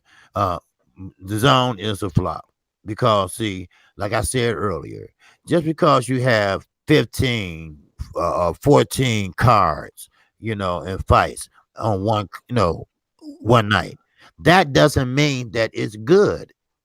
That doesn't mean it's great. Ooh, wow, they put on a show tonight. No. People are tired. People are tired sitting there. People got to go to the bathroom. People got to do this and that. People don't want to sit there till 12 o'clock midnight. No, they're bust. They went out and came over here and say, oh, we're taking over America. Well, how did that work out? Not so good. They come over here to Chicago and put on a show. People in Chicago don't even show up because we're not a boxing city. We love our Cubs, Bears, White Sox, and Blackhawks. That's just how it is. I wish it was different, but it's not. So, that was a flop. Then you had Kansas City, the cornfields of Kansas City. They started leaving. Then he going to say, well, they didn't know it was another fight. Yes, they did, motherfucker. Come on. It was printed on the ticket. They was old. They was tired. They got to take medicine and go to bed. They ain't got time for that shit. Damn. I'm serious. Man. Then here we got YouTubers. No head guard. No nothing. You got Shane Mosley looking like he a crackhead or something. I don't know what the fuck wrong with him. Then he's sitting there. These two guys out there, just I don't know what the fuck they were doing. Halftime show. Then you got a rapper coming out there with red gym shoes on, and again Eddie Hearn high five, and he looking crazy. Look, Eddie Hearn ain't shit. Never will be shit. He is spawned from the devil, and I really believe that. So if you think you're trying to compete with Al Heyman, no, you're not. You're making an ass out yourself. You're making yourself look bad. You are a joke. And I don't understand why the UK people don't get behind the naysayers is telling him, look, get him the fuck out of there. Because it's a joke. He been stealing ever since he got started. He's the son of a grand wizard, and he ain't shit. He ain't. The motherfucker always doing something that he lie every 5 minutes, and every time he lie, Al Heyman flies over to the UK, make $1 million deal, then come back, and he's still lying. So which one is it? Yes, he's bad for business. He been bad for business. How you gonna bring another motherfucker to another country and tell us how to run it? So we all know that the U.S. is definitely the money market. We all know that. That's why all these motherfuckers from Ukraine and fucking Kyrgyzstan, everything, that's my name, Kyrgyzstan. Never heard of it, but they come from out the woodwork. Never heard of them, but, they fighting. So, but yeah, it was a joke with the YouTubers, and they came after Tevin Farmer. You should have put them first, just to entertain everybody, while everybody coming in and stuff, put them dumbasses first.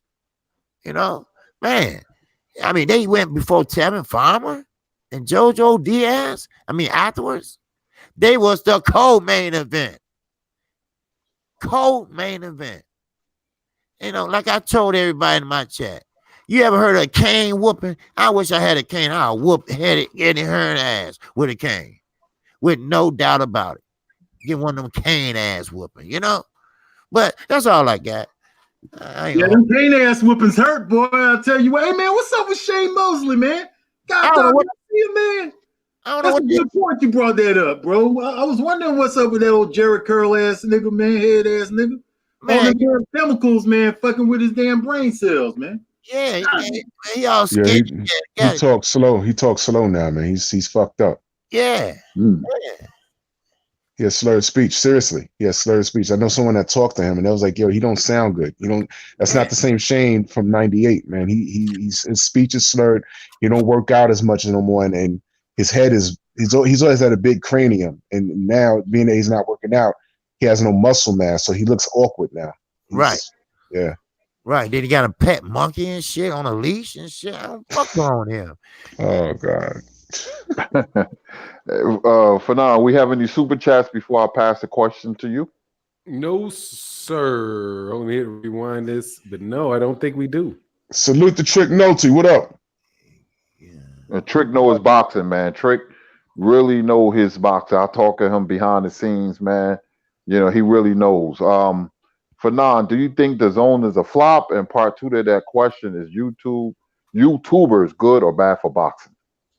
Well, I mean, it's hard for me to say whether they're a flop because, you know, whether something is a flop or not is dependent upon what the goals are of the person that is, you know, you'd have to know what DAZN is trying to accomplish. So I can't say whether they're a flop or not because I don't know what their goals are, right? They might have thought, you know, and when they invested the money that, you know, this is a 10-year plan and this is what we're going to do in year 1, year 2, year 3, and they could be on track. So for them, they could be like, okay, it's not a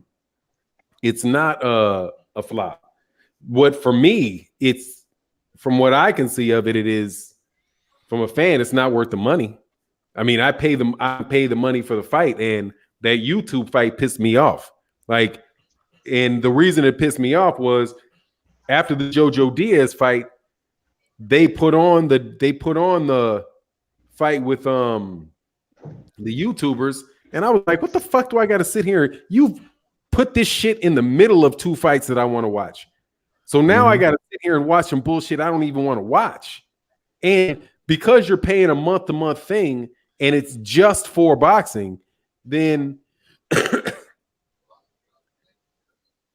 it's just for boxing, any type of shit that they put up there, you're paying for.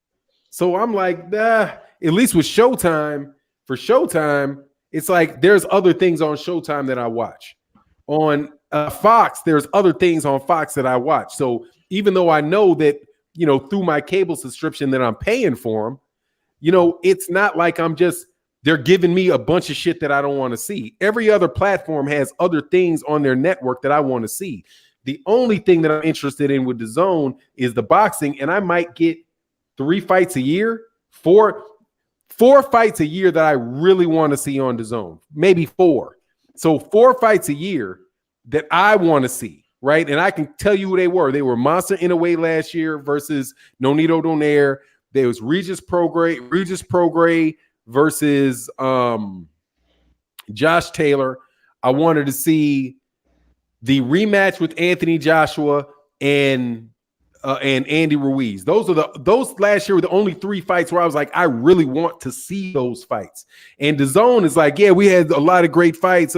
But look, man, if there's only 3 fights that I really wanted to see, and I'd paid $10 a month for the whole year, I paid $120 to see 3 fights that I wanted to see. It's not, and none of those fights would I paid for. None of those fights would I've done pay-per-view on, right? Those are not pay-per-view level fights. Those are just fights that I wanted to see. So, no, it's not. I don't think that I'm getting the value for my money. The only reason I keep my DAZN is because I got a channel and it's tax deductible because it's a cost of doing business. I gotta watch the fights to talk about the fight. So I figure, okay, hey, I'll just write that shit off, and I'm not paying. Just get that guy to climb back up on the pole and hook your cable back up. Boom, boom. Bootleg cable. You remember that?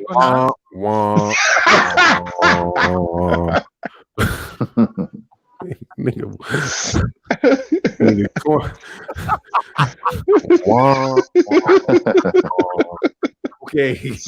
Okay. That was lame, buddy. Back to the statement. That was a nice try, though. That was a nice statement. Hey, C for effort. Got that. Now, hey, but on to DAZN. But you know that YouTube thing, man. Right now, it's just Paul Logan. I think that shit is just gonna go away because every fight is including a Logan. How many big unless you can get PewDiePie to fight. That seems like that shit has digressed to some YouTube thing, to like some personal battle between a couple of YouTube channels. KSI, that's like KSI's protege and whatever Paul's brother. So that shit's gonna go away, man. That's me on that. Somebody Yes, sir. somebody could get vegan gains in the ring. They'll pay for that too. But I'm going off on a tangent. You go ahead. I'm done. Yeah. Go ahead, Kurt. Yes, sir. The next question, a very interesting one. The Josh Taylor fighter from the UK called out Terence Crawford. Do you see a fight in the future? This is for the panel. Josh Taylor taking out Terence Crawford. He has a light touch coming up. Give me your thoughts on Josh Taylor calling out Terence Crawford. And we're going to start with KQKC. Well, that's if he takes the fight. You know, it seems like Terence Crawford just not hungry anymore.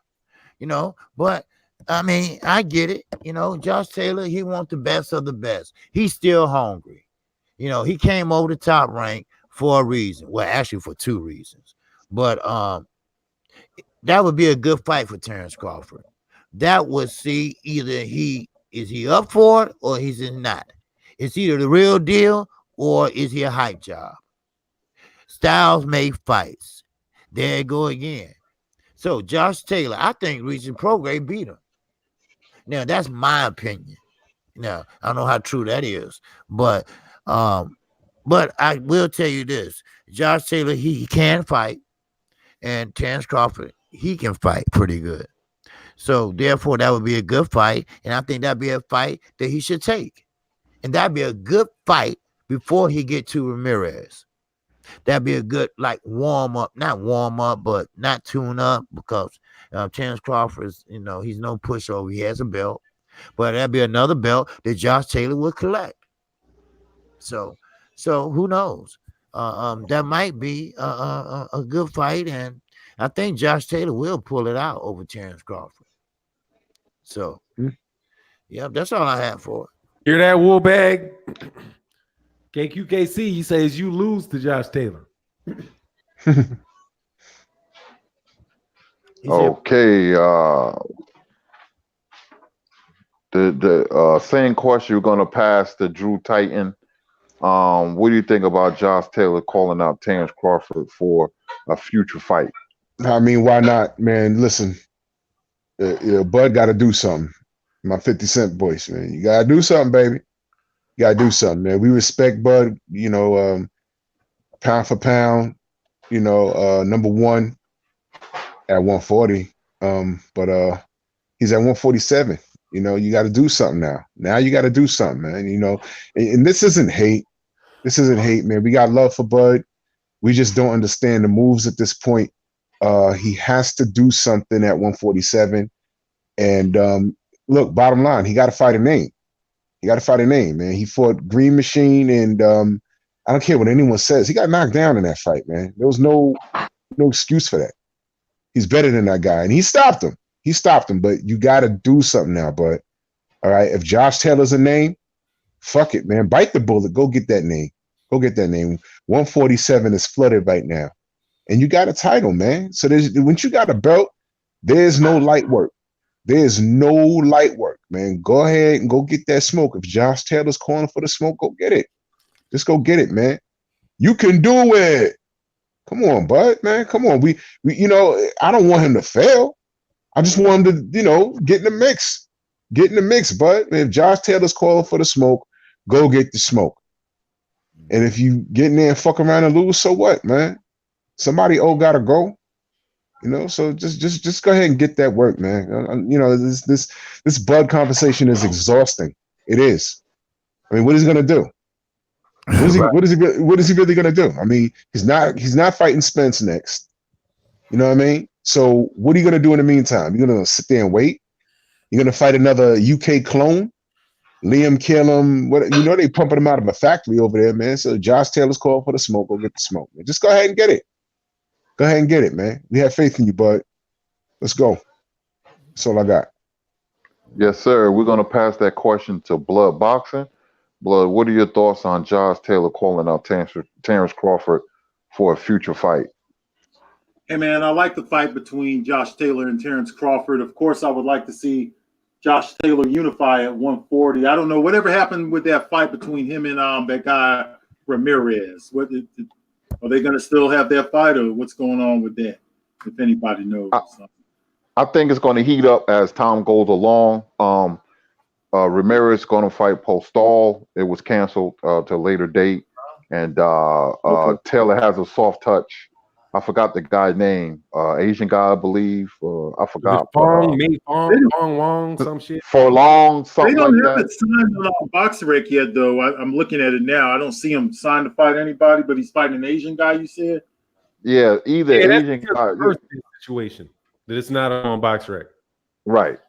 But after their next fights, I think the talks is going to heat up, and you may see some action later this year because it's easy to make that fight now. Okay, yeah, I like the fight, man, because after he's done unifying at 140, that would make it a more prestigious fight because Terrence Crawford did the same thing. He unified at 140. It's very hard to unify these days with the sanction and body politics and the fans who block barriers to unification. But I would like to see Josh Taylor unify. I know that he's now signed with Top Rank, so that brings him over here to America. Is he marketable over here in America? I don't think so, man. European fighters are not very marketable over here, whether they're white or black, okay? It doesn't matter if they're white or black. They're not very marketable over here in America because when Barry McGuigan was on top, we didn't know who the fuck Barry McGuigan was over here unless we was extreme fight fans, and we know that there's a connection between Barry McGuigan and Taylor. I think Taylor has accomplished more than Barry McGuigan, but there are more belts to choose from in this era. But it didn't matter if a fighter was look at Tyson Fury, for instance. Okay, Tyson Fury's come over here. He's got involved in the WWE. He's still not a very popular household name over here. If you can't do it with a heavyweight, then there's no way in hell they're going to be able to take Josh Taylor and market him over here. Okay. Plus, there's some rumor out there too that I've been hearing from a few British channels that Josh Taylor's a racist. They say that Josh Taylor is an extreme racist, man. He don't like black people. He's putting on a front. Okay, so I would love to see Terrence Crawford go in there and knock this guy out and beat him up. I thought Regis Prograis, he fought a good fight, but I edged it out for Josh Taylor. Okay, but Josh Taylor's one of those little cocky Brits that I would like to see get put in his place. And if he's going to get put in his place, he's going to get put in his place over here. All right, or he'll sign to fight the wrong brother. Okay, it's going to be a brother that's going to put Josh Taylor in his place. I'm here to tell you that right now. But I like that fight. I think it's a good fight. Josh Taylor's a very skilled fighter. Both of them are switch hitters. They have a great style that it's going to be like a chess match, a technical matchup between Josh Taylor and Terrence Crawford. Good fight.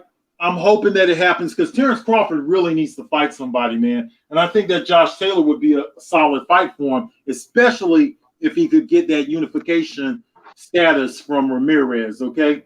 As to that's all I have to say. To all you guys out there in the chat, I see all y'all out there, TZ Frank, Woolbag, Lost, D Punch Out, J.A. Dixon, Buddy Lee Sr. Listen, man, you guys smash the like button, man. We have had over 500 people in here, man. We still kind of short on the likes, man. If you guys could just help us out, I'm asking nicely if you guys could just help us out and smash the like button, man. I appreciate it. Thank you much.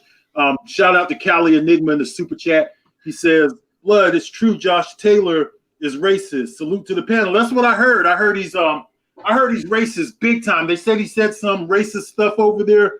I heard a little bit about it. And this came from a white UK channel that said that Josh Taylor was racist. Okay. A guy that I forgot the name of the guy, but I didn't like his other videos. But if a white guy is saying that, hey, Josh Taylor's a racist guy, then hey, you might want to look at that. The African sci-fi scholar in the super chat, he says the way he beat the hell out of Regis, he may be a WS. LOL. What do you mean by WS? White supremacist, man. That's why you're not supposed to be reading the super chats, man. No. I should read the super chats. Not if you're going to skip D style boxing. I'm talking for now. Not if you're going to skip D style boxing. So if they come with boxing and they got my name in it, then I can read it, man. Yes, I could read the super chats, bro. Then you could just go after me. You know what I'm saying? Fanon will answer your question. Big brother Fanon will answer your question. All right, and that's it. That's all I gotta say. Peace. Niggas and Yes, flies. sir. Yes, sir. Remember that saying? Niggas and flies. I do despise. The more I know niggas, the more I like flies. That's blood right there, boy. We have any more super chats for now? Yes, we do. Thank you for asking. We got D-Style Boxing. Hey, who's that dude D-Style Boxing on the squirrel that was out there chewing on me on your channel, dog? Man, that shit was funny as shit. D-Style got I think it's a new series where it's the squirrel. He's got this high-pitched voice. Man, that shit is funny as hell, man. He said that I was protecting the squirrel on D-Style Boxing channel said I was protecting Cecilia Breakus from Clarissa Shields. I'll be listening, man. That shit is funny though. I think you do the play. You love you some Cecilia Breakus. Have you ever seen Cecilia Breakus' feet though? Oh Lord, don't look at those, bro. If you look at her feet, you ain't gonna want her as bad as you used to. She got some big old ashy feet on her, boy. Oh, shit. She'll put a foot in your ass, bro. She'll put a 13 foot in your ass. She got some big old ashy feet on her, boy. Yeah, but the super chat, let me get the rest of these super chats, man. I appreciate y'all, man. Oh man, it's taking a while, man. It's internet slow. Woolbag said Josh Taylor will knock out Terrence Crawford. Woolbag, now you know Woolbag is being tongue in cheek with that. Nigga, you are Terrence Crawford. Stop trolling, Terrence. The African sci-fi scholar said the way he beat the hell out of Regis, he may be no man. I got some man. I'm gonna speak about that Regis fight. But much love in that super chat, African sci-fi scholar. And the Cali Enigma Sports Entertainment has already been read, but since I know you wanted to hear the voice, you wanted to hear the channel's voice. Let me read it again for you, man. And it says, blood, he's talking to blood. Damn, now I made an ass of myself. Blood. It's true. Joshua is a racist. Salute to the panel. Damn, I have been humbled by blood boxing. Fuck, I told you, Fanon. But go ahead, big brother Fanon. Don't go co-signing KQ. I see you out there co-signing. The brothers UK said no, Bud stops him. Here you go. We all caught up. Damn, I fucking lost the blood. I hate that shit. Go ahead, man. But I'm still 100% over you, KQ. You still ain't running with me, dog. What I do? That corny ass I'm stealing cable joke. That's what shit. I'm from Chicago. We gotta come better than that, dog. I ain't stealing. Ain't nobody believing I'm stealing no cable, dog. You gotta crack. You can't crack a ball joke. You should do some shit, but you got it. I like that you kicking it out though. That's what's up. A for effort, dog. You get an A for effort. Go. I like that you opening up talking shit because I don't talk shit about. Only person I don't talk shit about is Curtis Anderson because I steal all his content. Okay. Other than that, I'm a crack joke. But I like to be one with Curtis Anderson before he start asking me historical questions I can't answer. Shit like that. I know who to fuck with and who not to fuck with. Okay. I can make you look stupid. He can, huh? No, hell yeah. You remember Zapata fighting? Hell no, I don't remember that shit. Curtis, and you know I don't. And Drew, I was shocked. I don't believe blood. I can outrun blood. Blood big as a motherfucker, but I just jog away from his big ass and he won't catch me. Drew might be able to actually run a nigga down. So that's me. Yeah, Drew, he about fitness, so he probably ain't fucking with Drew, man. Drew like he really liked to fight. Like he really looked forward to a fight. So 5 minutes, man. No cigarettes kicking in, and I'm mad. You drive a bus. Once I realized you drive a bus, I'm like, oh hell no, you bus must. I know you be pissed off in New York, bus driver too. Every day. Man, fuck these niggas. Motherfuck everybody. Go ahead, man. I'm sorry, man. Go ahead, Curtis. Yeah, I want to say something before we move on to the next question. No, I didn't get to answer that question. Oh yeah, damn, my fault. What are your thoughts, Fanon, on Josh Taylor calling out Terrence Crawford for a future fight? Man, I think that I don't think that fight's gonna happen because they're not gonna feed somebody else. Put it in there. They're not gonna feed Josh Taylor to Terrence Crawford. Man, Terrence Crawford beat the shit out of Josh Taylor. And my personal opinion about that Regis Prograis fight was that was a close fight, man. That was a close fight. That wasn't some monster ass beating. I think that Josh Taylor. I mean, I don't disagree with the score that Josh Taylor won, but I think that was a good fight. And Josh Taylor was getting pieced up. Josh Taylor got pieced up by Victor Postal a good bit, and he got pieced up by Regis Prograis a good bit. And I think he's going to have a hard time. I think Josh Taylor's going to have a hard time getting past Jose Ramirez. Because Jose Ramirez, I wasn't the biggest fan of Jose Ramirez, but I think Jose Ramirez is getting better. And Jose Ramirez is a patient enough to box. Josh Taylor just loses his head, man. He's kind of like Terrence Crawford in that regard. He just starts fighting when he ain't got to fight. So what's that sound? What's that noise? Oh, that's Curtis. That's Curtis. Yeah, so I could be wrong about Josh Taylor and Jose Ramirez, but I give the edge to Jose Ramirez in that fight because that fight's not going to happen in the UK. And I don't ever believe a UK fighter until they come to the United States. So they're not fighting on their home turf when they don't have UCAD out there saying, hey, man, let's give you this testosterone exemption. And Josh Taylor already looked amped in the fucking ring. So, I don't know, man, but I think Josh Taylor loses to Terrence Crawford for sure. But Terrence Crawford probably would take that fight, man. But he would have to, I think Terrence Crawford would take that fight. He'd take it before an Ugas fight. And Camille Oz said, old media analyzing Andrade Charlo wrong. Hearn promotes Andrade, GGG, Saunders, Jacobs, and Callum Smith personally. Canelo is on DAZN. They not. Sands, Danny and Canelo fighting each other. Focus on that. Damn, that's a lot to focus on. Let me read that again. Hearn promotes Andre, GG, Saunders, Jacobs, and Callum. Yeah, all those guys fight together. Canelo's on DAZN. Andre and Charlo are not fighting each other. No, Charlo don't want, and Andre don't want that fight, and I don't think Charlo wants to fight either. To tell you the truth, I don't think either one of them think that fight is worth having. It's similar to to be honest, truly honest about it. Same thing about Terrence Crawford and Sean Porter. They both got their eyes on other people that they can't fight and would be better off fighting each other. My man dropped off the chat real quick. Blood, if you have the agenda up. Blood, do you have the agenda? Yes, I do have the agenda. Curtis gets back in. Curtis dropped off. You can take it. Let me pull it up here.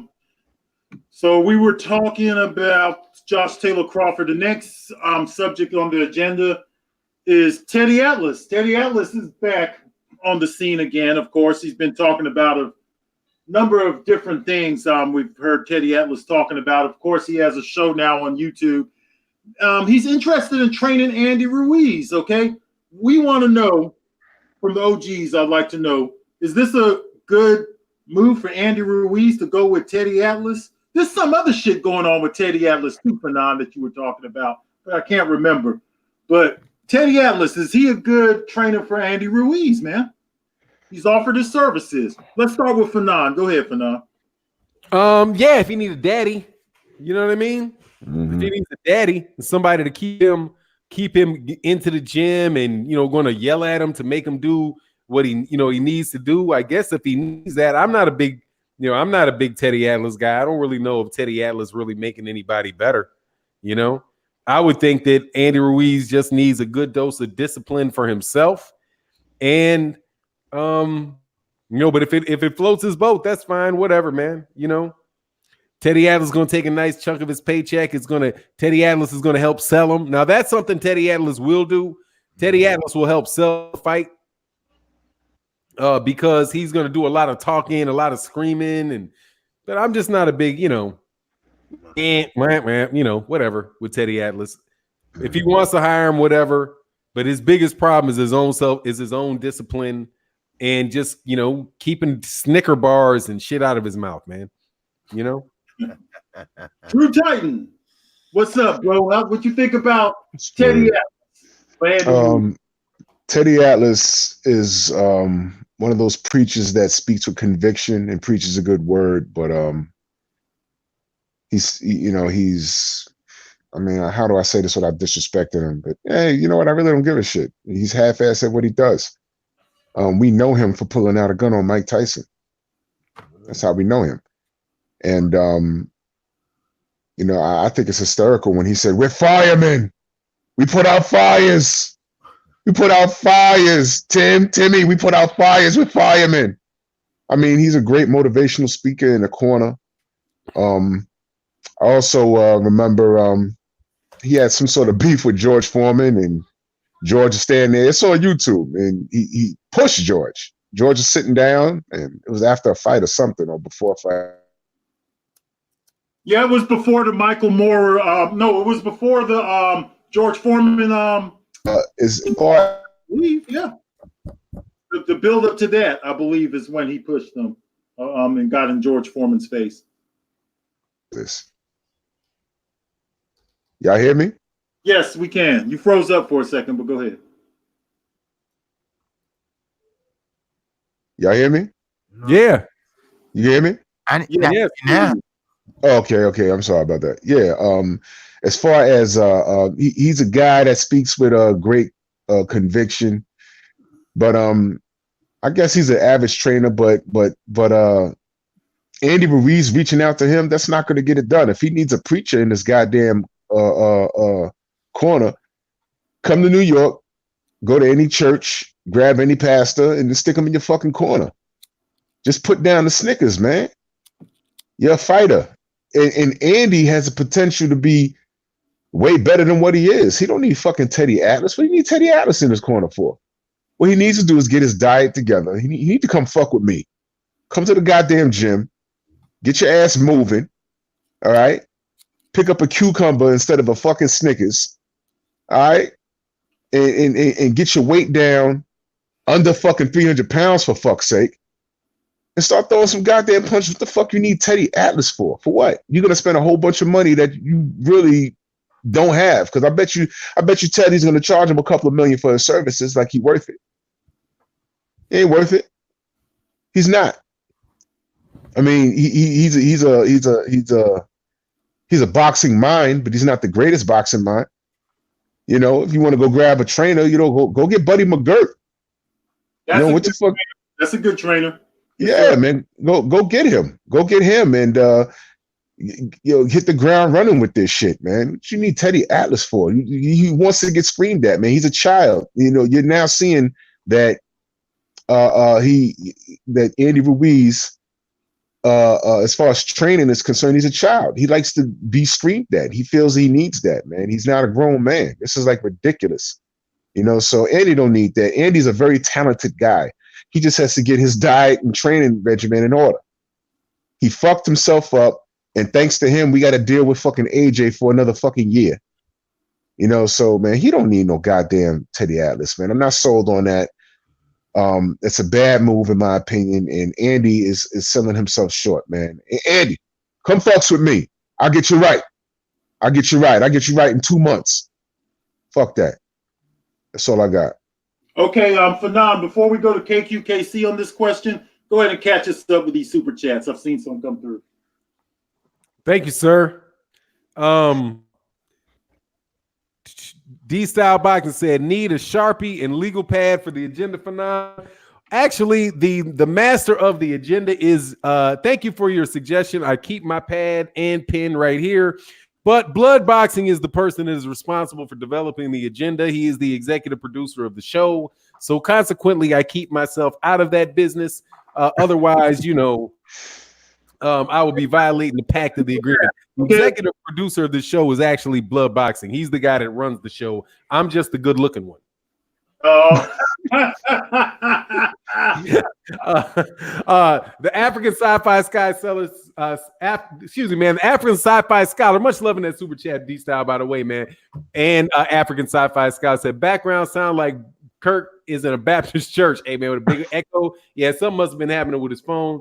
Kamal Oz said, for 9, I meant that we need to focus on the zone middleweights and super middleweights, mixing it up. They control the middleweights other than Maul. Al and Maul are convenient scapegoats for Eddie Hearn's failure to deliver top fights. Absolutely. And those fighters, Eddie Hearn is milking that budget, man. Mr. Already said Andy has a daddy. Andy has a daddy. Andy needs a pimp. Both of them love them and starve for attention. Yeah, man, I'm 100% with you on that shit. It's funny as shit. And Clifton Price, man, in the super chat, man, much love. I don't think you put any words in there, man, but thank you so much, man. We really do appreciate you. Go ahead, boss. But yeah, man, just so y'all know, if the agenda's fucked up, right? Don't blame me. It's blood. And you guys see that I'm still running it though, right? I'm running. Yeah, you are. I just want to let you know. You asked me about it. Dog. I was there to take care of it. Okay, that's how I do things. I'm very organized, my brother. Yes, you are. Yes, you are. Well, go ahead. You wouldn't believe that he was organized. But he is. He's highly. It's crazy. Blood is actually y'all are not gonna believe this shit. Blood is actually a very quiet, calm, even-tempered guy that is very, very well organized. Or better yet, maybe that's his real person, but his alter ego is fucking off the chain, though. Seriously, I'm telling you, Blood is really mild, man. Have you ever talked to Blood, like on a phone call with Blood? Blood is one of the most even-keeled, ain't let nothing bother him type of dude I know. But if you say some crazy shit to him, he will flip. Yes, sir. Yes, sir. Hey, in my wire voice, it's all blood is blood. I'm not gonna say your first name, but your first name is it's like, Deontay Wilder's like, hey, I'm Deontay, but then it's, there's the Bronze Bomber.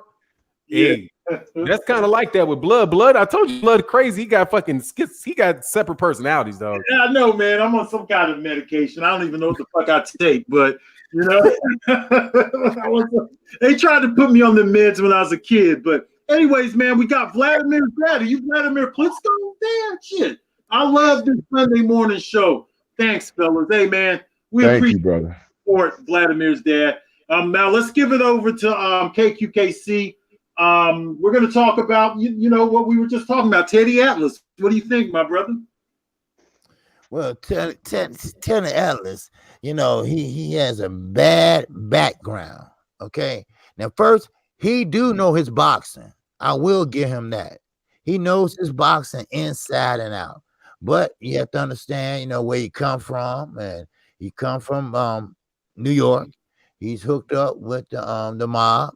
The mafia, where his family is, and he might be too. I don't know, shit, But with him, I think he has a style where he's old school, straight up old school. Now you got Derrick James, like he's a good trainer, but he's old and new, and he put them together. Sugar Hill, he does the same thing. Virgil Hunter, Barry Hunter, these are good trainers.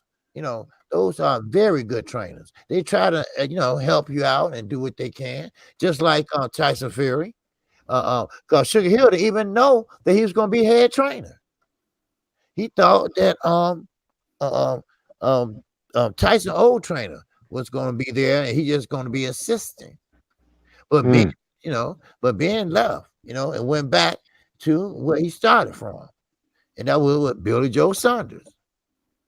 Both of them gypsies, so I ain't saying you can't trust them, but they both gypsies and shit. So, but anyway, Teddy Atlas, he know his boxing, man.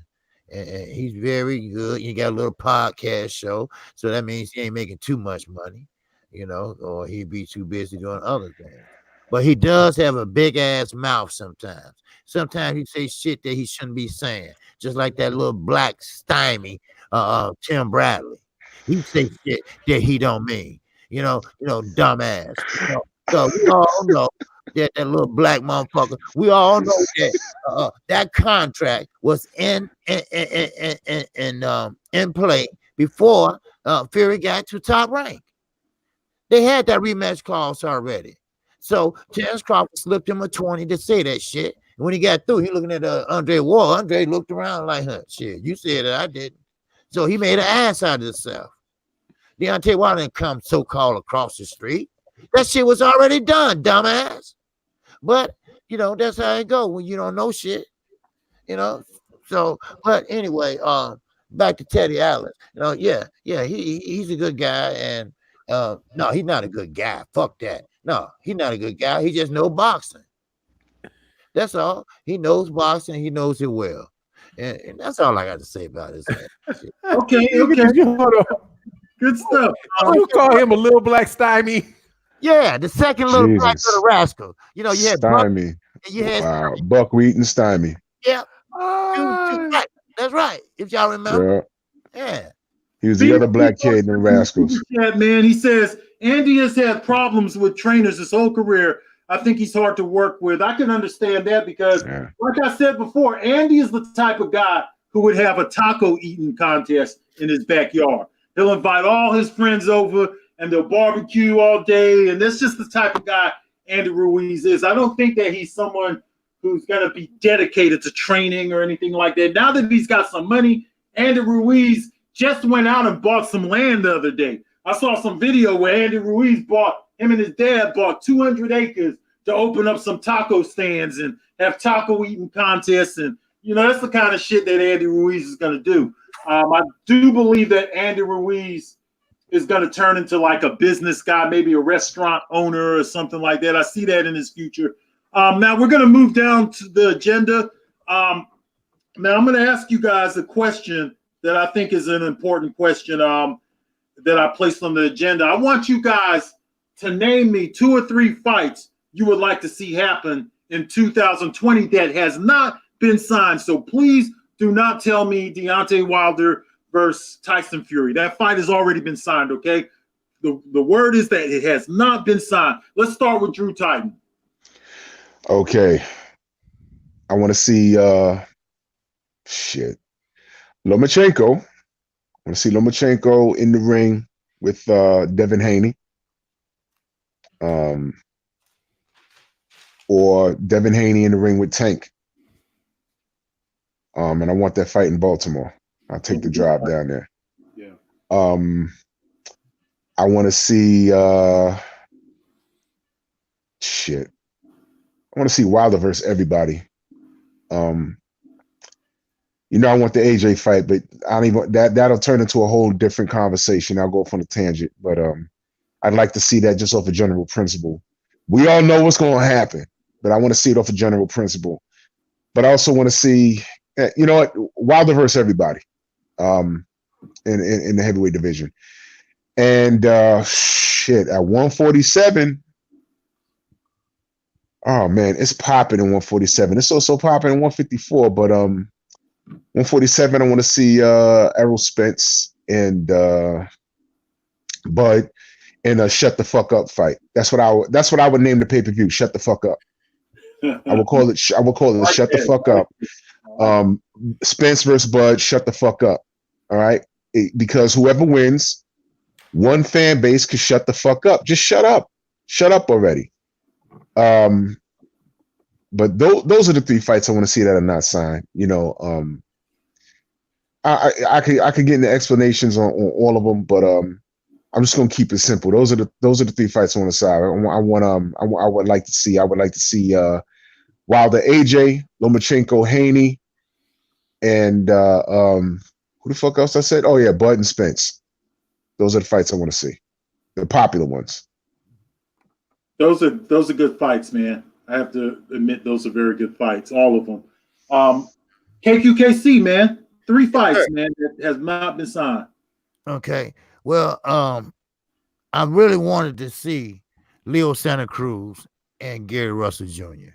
Okay. Now that's not going to happen. All right. And the next one ain't gonna happen either. God damn. But Okay. Now, I would like to see Demetrius Andre and Canelo. You know, I would like to see that. Brown. Yeah, I hear echo, but I'd like to see that. We'll give it a shot there. To see if you'd be interested in working them out on Saturday. So, I don't know who that was, but anyway, so I would like to. I lost my train of thought, but anyway, Demetrius Andre, I would like to see him fight somebody that, first of all, that we know who they are. And Canelo, he can't keep running up and down weight classes. He gonna have to stop and fight somebody. Now, I would like to see Triple G fight Charlo. I know, I get it. You know, That's a good fight. That's a good fight, right? You know, and plus, you know, he been a mandatory of his, and that's another good reason. So, I mean, he's sitting back idly by, waiting on a payday out. A big bag. Then I want to see Mikey Garcia fight someone like Telefino Lopez. You know, that's a good fight for him. Last night on Fox, they put all the welterweights up there, and they had Mikey Garcia. He is not a welterweight. Yes, he fought at welterweight. Yes, but he's not a welterweight. But I think he'd do better at 140. But that's not going to happen too much. So. Unless it's a big deal, you know. So he with DAZN now, but it's a lot of fights out there that can be made and that we can see. Now, it's another fight that I want to see, and I'm talking about. I am not talking about Deontay Wilder and Anthony Joshua. That's not going to happen because Anthony Joshua, he's too fucking scared, you know. So therefore, let Dylan White fight Ortiz. All right, he's an old man, right? Let him tell it. So put his ass, you know, put him in there and let him fight him. Put his ass in there and let him fight him. You know, that'd be a good fight there. You know, show us something. You know, I'm like Robert Bird. Show me something, damn it. You know, hey, how many fights you got? Ain't that like your about 15, but it's all good. You got your top 15 fights? Well, no, I named a couple, but. You know, you named about 15 fights, man. But that wasn't top 3. It was okay. It was. See, here's the problem. You fuck with me for now. I'm fuck with you because blood asks you to discern. Okay. Whittle it down to 3. Okay. All right. You named every fight in boxing. Okay. All right. That's all I have. All right. No, what's the 3? Okay. What's the 3? Okay. This is 3 here. Okay. Dylan White. Ortiz, okay, Triple G, Charlo, okay, those 2, and then I want to see Gary Russell Jr. and Gervonta Davis. Hell of a fights. Those are 3 good fights. Those are 3 good fights. OG. Good 3 fights. Yeah. Yes, sir. I'm consistent though, dog. Okay, Fanon, we want to hear your fights, man. Your 3 fights that you would like to see happen that have not been signed. Crawford Porter, Charlo Canelo, Wilder Joshua. Okay, those are 3 very good fights, man. And you know what? I think you fucking read my mind, man, because I damn sure had that Charlo Alvarez fight there. I'd also like to see Devin Haney fight Tank Davis. That's my second fight. And then my third fight would be Wilder Joshua. I just can't help it. I can't help it. I want the fight. I want it. I want the fight. I just want to see Joshua go to sleep so those dark chuckers could shut the fuck up. And, you know, hey, man, we had a good show too, Fanon. I think this one's getting monetized, bro. This show here good, except for it gets demonetized if that look that KQKC just gave me, if they could fucking see that death look, because that's how I want to kill you, nigga. Look, KQ was pissed at that one, motherfucker. If you don't leave me alone, I see it. I'm just fucking with everybody except Drew. You know what, man? We're at the 2-hour mark, man. It's been a great show. We ain't talking about Frank. Go ahead. What else? I put it in the title of the video. See, I told you it's up to blood. So what do y'all think about Tank snatching that chick up? Davis. I forgot that we got to talk about Tank Davis. Okay, so yeah, let me ask you guys. This is going to be the last question of the show. It's unfortunate Trap House was stuck out in the boondocks and Kurt Anderson fell off, but they'll be back next week. We're going to ask you guys about Tank Davis. Apparently, Tank Davis has showed up on social media, choking the shit out of his girl and keeping her in line. You know what, like what a nigga's supposed to do. No, I'm just kidding. But you know, he kept her in line. You know, he just showing her how you're supposed to show these women what's up. You know, shit. You grab them by the neck, you smack them on the ass. Demonetized. Yeah. Oh, we're done. God damn it. That's what you're supposed to do. You know, so I respect him for doing that and keeping his bitch in line. All right, now, okay, let's keep this show monetized for non. No, let's start with Drew Titan. I give zero fucks off a general principle. And let me explain before the women go crazy. I don't give a fuck. How about this? All right. Sergey Kovalev beat the shit out of Becky. She got all kinds of neck and head injuries. She can't feel her fingers and shit. Y'all saw the interview on Barbershop Conversation. Shout out to Fred. Kicked her dog. Nigga left and then showed back up, hiding in the bushes, jumping out on her. It's me, Sergey, with a pocket full of money. The police said he had a pocket full of money. Said that he may have been trying to pay her off to shut her mouth. All right, Becky's still hurt. All right, did that shit make the news? Channel 7, Channel 5, Channel 3, wherever the fuck. That shouldn't even make the news. It was like, yeah, Sergey Kovalev has a disagreement with women. But in other news, you know, listen. If it is what we saw, listen, I have a daughter. I don't justify none of that shit, putting hands on women. I never did it. I'm famous for leaving a bitch screaming in the middle of the street by herself. All she sees my back walking away. And if she's gonna sit there and tolerate that, that's bad. That goes to show you that money talks and bunny shit takes a hop. She can't have no older brothers, so I don't give a fuck who Tank is. All right, you put your hand on my daughter, my sister like that. You better have hands. You better have hands. And if you got hands better than me, I'm coming with the hammer. And I'm not talking about the shit you bang nails in wood with. All right, but I don't want to go off on a tangent. But talk to me about Sergey Kovalev before you talk to me about anything that Tank did. All right, because he beat the shit out that poor girl. All right, Tank ragged Shorty up, but just like Chris Brown and who's that other freak? Rihanna. Rihanna. R. Kelly. Whoever the fuck. You know, listen, you don't know what's going on the inside of that bullshit. You don't know what's going on the inside. Now, I knew a guy that did security for them, and he said that's just the fight that leaked out. I mean, he said that Rihanna and Chris Brown were always fighting physically. That's just some shit that leaked out. All right. So I'm not justifying men putting their hands on women. All right. Please understand that. What I'm saying is I'm not going to give light to this shit. I'm not going to give life to this shit until those same motherfuckers kick that same energy with KK Kovalev, because they ready to throw Tank under the bus for some shit that they don't even have the full story on. But we do know what happened with Kovalev. And how was he awarded? A 3-fight deal with DAZN, few $1 million. All right, he got his ass kicked by Canelo, but the motherfucker he was awarded money. Fuck jail time. He was awarded money. No one was talking about take his money, deport him, send him back to Russia. Nobody said that. I didn't read any of that. But you see it coming with Tank, and all he was doing was shaking up his girl, which is bad. But let's remain consistent. So talk to me about Kovalev before you talk to me about anything else. Hold on, fellas. Y'all go ahead.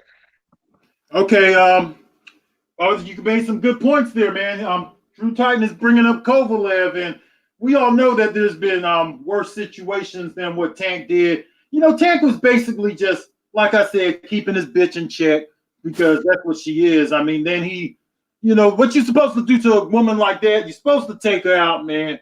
Take her to the bedroom, long dick the bitch, slap her across the face with your dick and all that shit. And, you know, do that shit, keep it behind closed doors, my nigga. You know what I'm saying? That's all I say. For now, what you think about this whole thing, man, with Tank Davis? Boy. I think, first of all, see, my mentality is I'm looking at what actually happened. And what actually happened was he grabbed her by the collar, pulled her up, and walked her out. I thought that was rough manhandling, but it doesn't, from what you could see, it doesn't.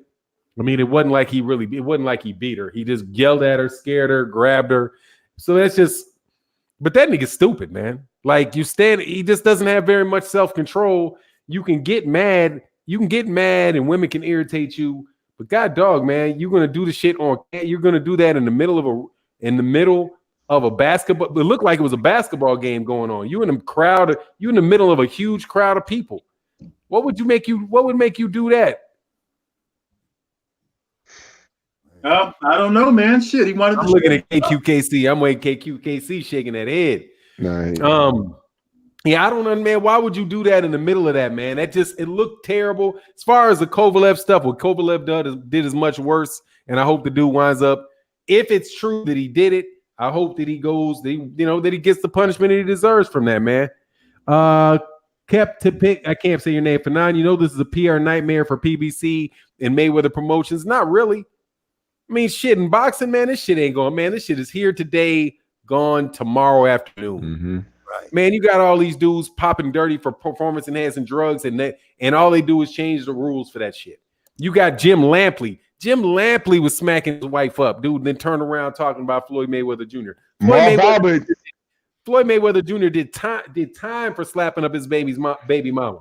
Okay, Marcus shit didn't stop Marcus. Marcus Brown had some trouble related to that shit too. It didn't stop him from fighting. Marv Albert was cross-dressing and biting bitches. Who was that? Marv Albert. Yes. Yeah. Hey, the other day going tomorrow, man. It's not gonna. I don't think that's gonna affect him long term, but it just that along with the weight problems, man. It's just some unnecessary nonsense, man, that this cat got going on in his life, man. It just. But you're going to see, you're going to see people try to run him underneath. But whatever, man, they're going to try to run him anyway, man. I just hope that's all that shit. That's all that happened when he got out of there, because it really did look like he grabbed her up, like he was going to snatch her out of there and go beat her up.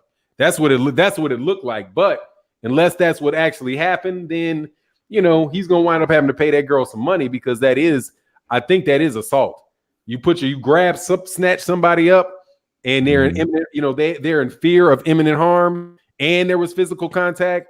If she lets bygones be bygones, he might be all right. But if she doesn't, he's gonna have to come up off some money, like the $800,000 that Adrian Bronner had to pay up because he smacked some girl's booty.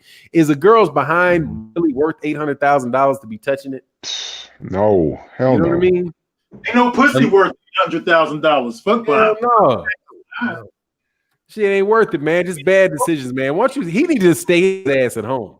Just truth be told, because you remember when he smacked the phone out of that dude's hand? Somebody was just had a camera filming him. I remember he that. Just turned around and smacked the phone out of his hand for no reason. Yeah, man, dude, you learn to control yourself, man. But hey, it is what it is. That's my take on it, man. But what's going on, Georgia Peach, Denise, GA Peach, Denise? Yeah, that's it on me. That's it for me on that. But I do not condone. This channel does not condone blood boxing's theory on you need to take her to the room and smack her with your private parts. We don't condone that publicly. Ain't nothing wrong with that. Girls like that kind of shit, my nigga. Shit, anime. Like her. I said I don't condone it publicly. Oh well, yeah, you don't want to, but girls love that kind of shit. They like a man to take control of them, especially bitches like that. Okay. Come on, man. Look at the little girl, man. He grabbed her up in front of everybody, and that bitch went to walking with him too, like she was his daughter. Then she went to walking with him. Yo, shut up! Shout out to Ike Turner. But you know what? Sometimes you said I don't want to be like Mike. I want to be like Ike. I've never hit a woman. I want to be like Mike. I want to be like Ike. Hey man, I don't agree with that. A man should hit a woman. Okay, I don't agree with that shit either. But some of these ladies get way out of hand. Sometimes they be putting their hand on us, and that's okay. It's okay for them to put their hand on us. It's okay for them to slap us in the face and make us into victims. If y'all want to become batterers, victims as a man, then you're a pussy boy. Okay, because I'm telling you right now, I'll take her ass and I'll tie her ass up or something like that. Oh shit! All right, okay, all right. The worst I've ever done to a girl is one time a girl. Hey, dog, don't do it. Stop.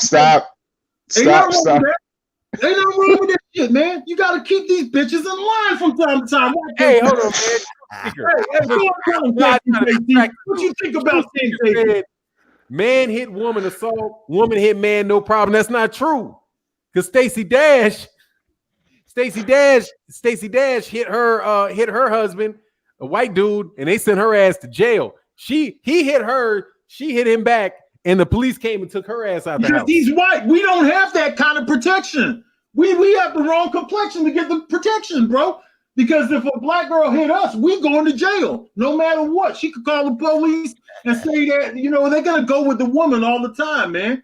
I mean, Tank Davis shouldn't be doing this kind of shit. He's a little midget ass, Mighty Mouse looking ass nigga. I don't like him. I don't like Floyd Mayweather, but over at Mayweather Promotions, that's what they do. They beat women. Floyd Mayweather beat women. People want to downplay what Tank did because Kovalev did some shit too. I mean, that's not the way I'm going to look at it. I mean, he jacked the woman up by her collar and brought her out, but I don't give a fuck about the bitch because to me, she's just another old stank pussy ass bitch to me. I don't care. That's her problem. That's her problem. If she got a brother, then they need to deal with it. Because I'm going to tell you right now, if that was my daughter, man, listen here, man, I'll hurt Tank. I'll hurt Tank Davis. I'll beat Tank Davis with my bare hands, bro. He's too small. Anyways, man, KQKC, I mean, we all got daughters on here. We all got daughters. All four of us got a daughter. All right? Would you let that happen to your daughter? Huh? Fuck no. Nope. Yeah, exactly. Fuck no. KQKC, give me your opinion on this Tank Davis shit. Well, Tank, he's out of line. And look, I don't want to hear about all that excuse shit about when he saw his mother, friend get killed and all that shit. Fuck that. All right, you grown now. You got your own family. All right, get over it. All right, we all go through shit in life. Some good, some bad, some even worse. I seen a motherfucker take his last breath. But you get over it. You move on. Life goes on. But you do not. I repeat, you do not put your hands on a woman, no matter who they are. Now, if they fuck with you, call the police. They hit you, call the police. But you do not put your hands on a woman, because putting your hands on that woman is like putting your hands on your mama, your sister, your auntie, your daughter. You don't do that. That's a no-no. That is what we call a unwritten motherfucking rule. You see? So all these men that think that shit is okay, it ain't. It ain't. That breaks down a woman spiritually. That breaks down a woman, what they call it, her courage. She's shy, make her shy and make her timid. A woman need to be respected. Remember, especially us black women, those black women, they are kings and queens and shit like that. You don't do that. You don't raise your hand at your mama. I knew a guy that killed his mama. Man. That's fucked up. But he was raised like that from his father. He seen his father beat the hell out of his mama and he tell her, get back in that room. Shit like that. No. You just don't do that. And Javante Davis, he getting off to a bad motherfucking start. First of all, he got a bad motherfucking promoter. He got a bad motherfucking way. Now, Fernand say he need to stay at home. No, he need to get the fuck away from home. That's what he need to do. Because some of these fighters, they stay at home too damn long. And when you at home, you turn around and you get with your homies. You get with your boys. Because why? You got money. You want to show off. You want to spread your money around. You've been with Floyd Mayweather, this and that. But you know, you got them little boys out there, right? You got them little boys that going to creep around that motherfucking corner and going to knock your motherfucking head, knock it right off. So that's what I'm telling you. Look, it's okay to visit. It's okay to say, hey, what's happening? It's okay to drop off some money to grandmama. All right? But take your ass back. Because the longer you stay there, the more motherfucking trouble you're going to get in. Now, he better be lucky that she don't have a father or a brother that would catch his ass. I'll sit my ass in jail. Somebody put their hands on my sister or my mama. I'll sit there. No longer it take. But I guarantee you I'm going to leave my mark. Every time he look at that bitch, he going to remember me. That's all. That's all I got. Yeah, man. Well, you know, Tank Davis, man, he's just a midget, man, that wants attention. He's got a Napoleon complex. There's something about these little niggas, man. I don't understand them. I don't care what he does, man. The guy weighs 130 pounds. I would have whooped Tank's ass by the time I was 14 or 15 years old. In my opinion, you know, like I said, midget fighters, the best have to fight the best, because other than that, I don't care about their stupid ass fights. If it wasn't for me being on this show, I wouldn't even watch their fights, okay? We got Getty in the house with Super Chat. He says, OG speaking truth. Women are to be respected. I guess he's talking about KQKC. Saying that women are supposed to be respected. You know, women are supposed to be respected, but not bitches, though. Some women are bitches, okay? Bitches are not to be respected. Women are, okay? The women, the beautiful black queens, that's right. But bitches are bitches, and bitches are to be treated like bitches. You take them, you slap them across the face with your limp dick. No. Beat them, Oh, God. You know, We almost made it. We almost made it. Like some bitches need it like that, man. I mean, I the show won't be monetized. You are I inspiring. guarantee you, this show here is monetized. This is gonna be a monetized show. I mean, because I said Dick. Dick could be the name Dick Tracy. That could be a name. Oh, God. The censors didn't pick it up, my brother. Nah, let's go ahead and close out. Fanon, you have to defend yourself. Oh, come on, man, that little girl, he ain't had no business snatching that girl up, man. That girl couldn't defend herself. Hey, he had to show her what was up, bro. He had to show her that people are strong, you know? Lose them. That's me. Certain big man, come on, you can't be letting Mug just run around, snatching women up. Just that's for her family, man. For her family. Like, come on, man. How are you going to defend blood? How are you going to defend that? I don't know if you defended that foolishness, but man, how are you going to sucker punching an old man? At least Ali Bashir could fight. You know what I mean? At least he had a chance. Man, that girl ain't have no chance. He walked her ass out to his car and went to the room with him, and he probably fucked her. I mean, what's the big deal? You know, I guarantee. Between now and then, he's probably busting a nut in her ass right now. Probably busting one right on her face right now. Okay? While we up here trying to defend this little girl, he up here right now busting a nut on her face. I'm not defending no old trick ass bitch. Fuck that. You know what I'm saying? Like, too many people give all these women respect, but it's okay for them to put their hands on us. It's okay for them to call the police on us. It's okay for them to make up shit. It's okay for them to fucking run our name in the ground and disrespect us. Shit, fuck that shit, man. I mean, I don't put my hands on no woman, but I'm not going to defend a woman who got nothing on her face, man. You know what I'm saying? That's just all I'm saying, bro. I'm gonna hand it over to you, Fanon, since we closing out. Yeah, we almost made it, Fanon. All right. Yeah. So, damn, almost made it, man. But it is what it is, man. It's all good. It's all, everybody got their opinion, man. My thing is just, man, that dude just, man, I don't get it, man. I don't get it, man. That's maybe, I don't know, man. Blood, it seems like you might have had some hard times with some chicks treating you. Hey, man, listen, I don't have no hard times. I'm 46 years old, and I still got 20-year-olds and all that shit coming up to me. I go to the store, a group of 22, 23-year-olds, they love me. Girls love me. That's why I don't need none of you bitches on YouTube, okay?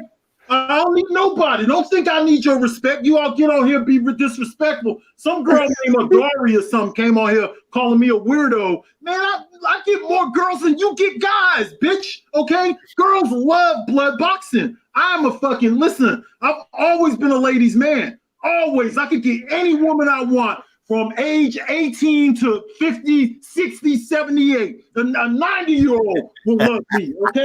I'll take her dentures out and give her what she needs. Ah! Okay? That's what I'm saying. Oh. 18 to 80, dumb, crippled, and crazy. Oh. Well, there you go. Hey, let me get these super chats before we head out, man. I appreciate you, bro. God, dog, man. Jesus. Georgia P says, salute to the Phenon and the OGs. Thank you. Love for the queens. And she said, blood, you a heathen. Blood, a damn heathen. That's what Georgia P say. Junior the True said, if you hit a woman, my sister going to hit. Oh, if I hit a woman, my sister going to hit her back. If a woman hit me, my sister's going to hit back. Yeah. Man, if you got a woman hit you, dude, how do you let a woman hit you? Like, you don't see that shit coming? You know what I'm saying? Like, she started getting sparked up. I'm like, Drew, what Drew said, I'm famous for leaving them standing in the middle of the street. Yep. Yeah. Shoot, walk away, dog. Yeah. But if they put your hands on you, then, hey, man, you got the right to keep their hands up off you now. And if they got something in their hands, it's all bets off. Like, if you have this in your hand, and I'm showing it to you, KQ, just in case you know, don't think it's all easy walking up on me, bro. Hey, dog, it's on, dog. It's on. And I keeps this in my pocket, dog. I keep corkscrews for Chicago, for South Side niggas like you. Right here. So we like blood talking about what he gonna do. Every jab counts, dog. Every jab counts. Believe it. Hey man, look at them Captain Saver hoes in the comment section. I see all y'all Captain Saver hoe ass niggas. Just because there's a few girls in the comment section, y'all ain't getting no pussy, so shut up.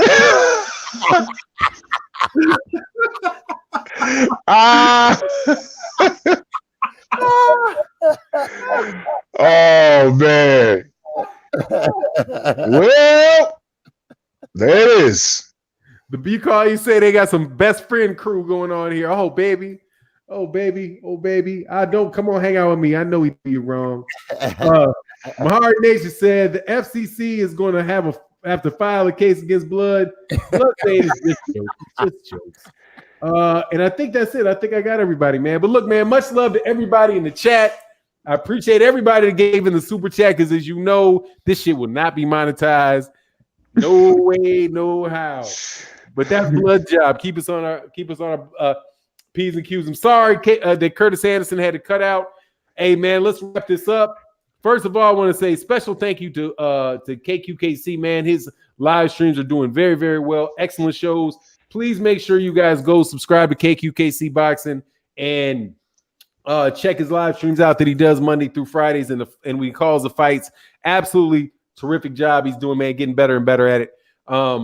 But anyway, KQK already did yours, but let them know how to get in contact with your KQK. And I'm trying to make up for that evil death glare that you gave me. No, you know you want to hurt me, though.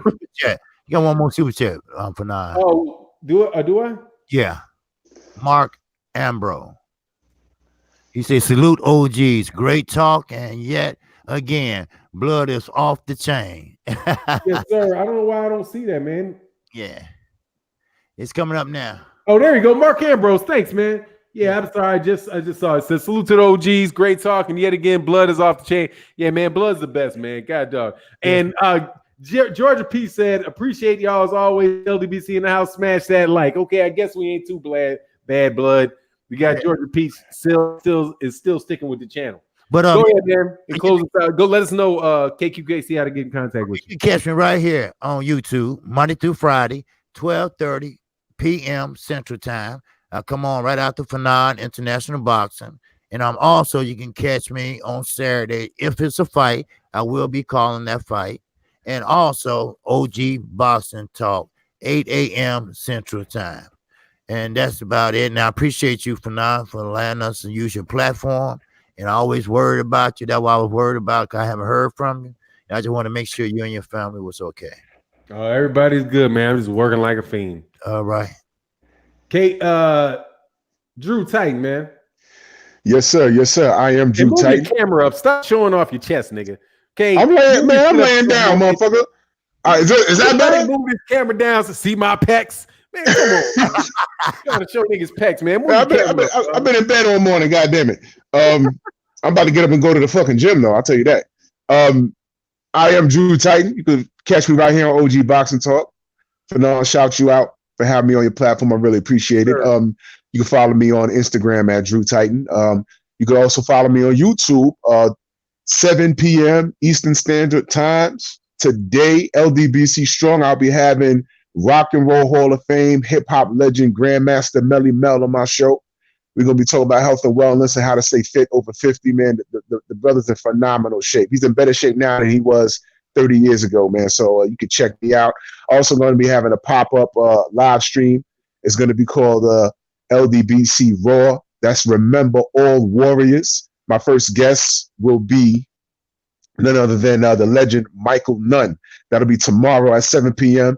And Blood Boxing will be joining me on that live stream. So everybody tune in and check us out, man. Melly Mel. When did Melly Mel be on? Drew, that'll be today, 7 p.m. Eastern Standard Time. Okay. That's 6 my time. Okay. Right. Wow. I'm gonna check Mark Boxhill said, who? Michael Nunn, man. Michael Nunn. You got to know who Michael Nunn. If you don't know who Michael Nunn is, Google. Okay? Great fighter. Google Michael Nunn, man. Yeah. You should know who Michael Nunn is. Yes, sir. I think Act did it. Hey, so Blood Boxing, wrap it up, man. Let them know how to get in contact with you, what you're doing. Y'all can get in contact with me over at Retro Boxing and Documentaries, man. The heavyweight series continues.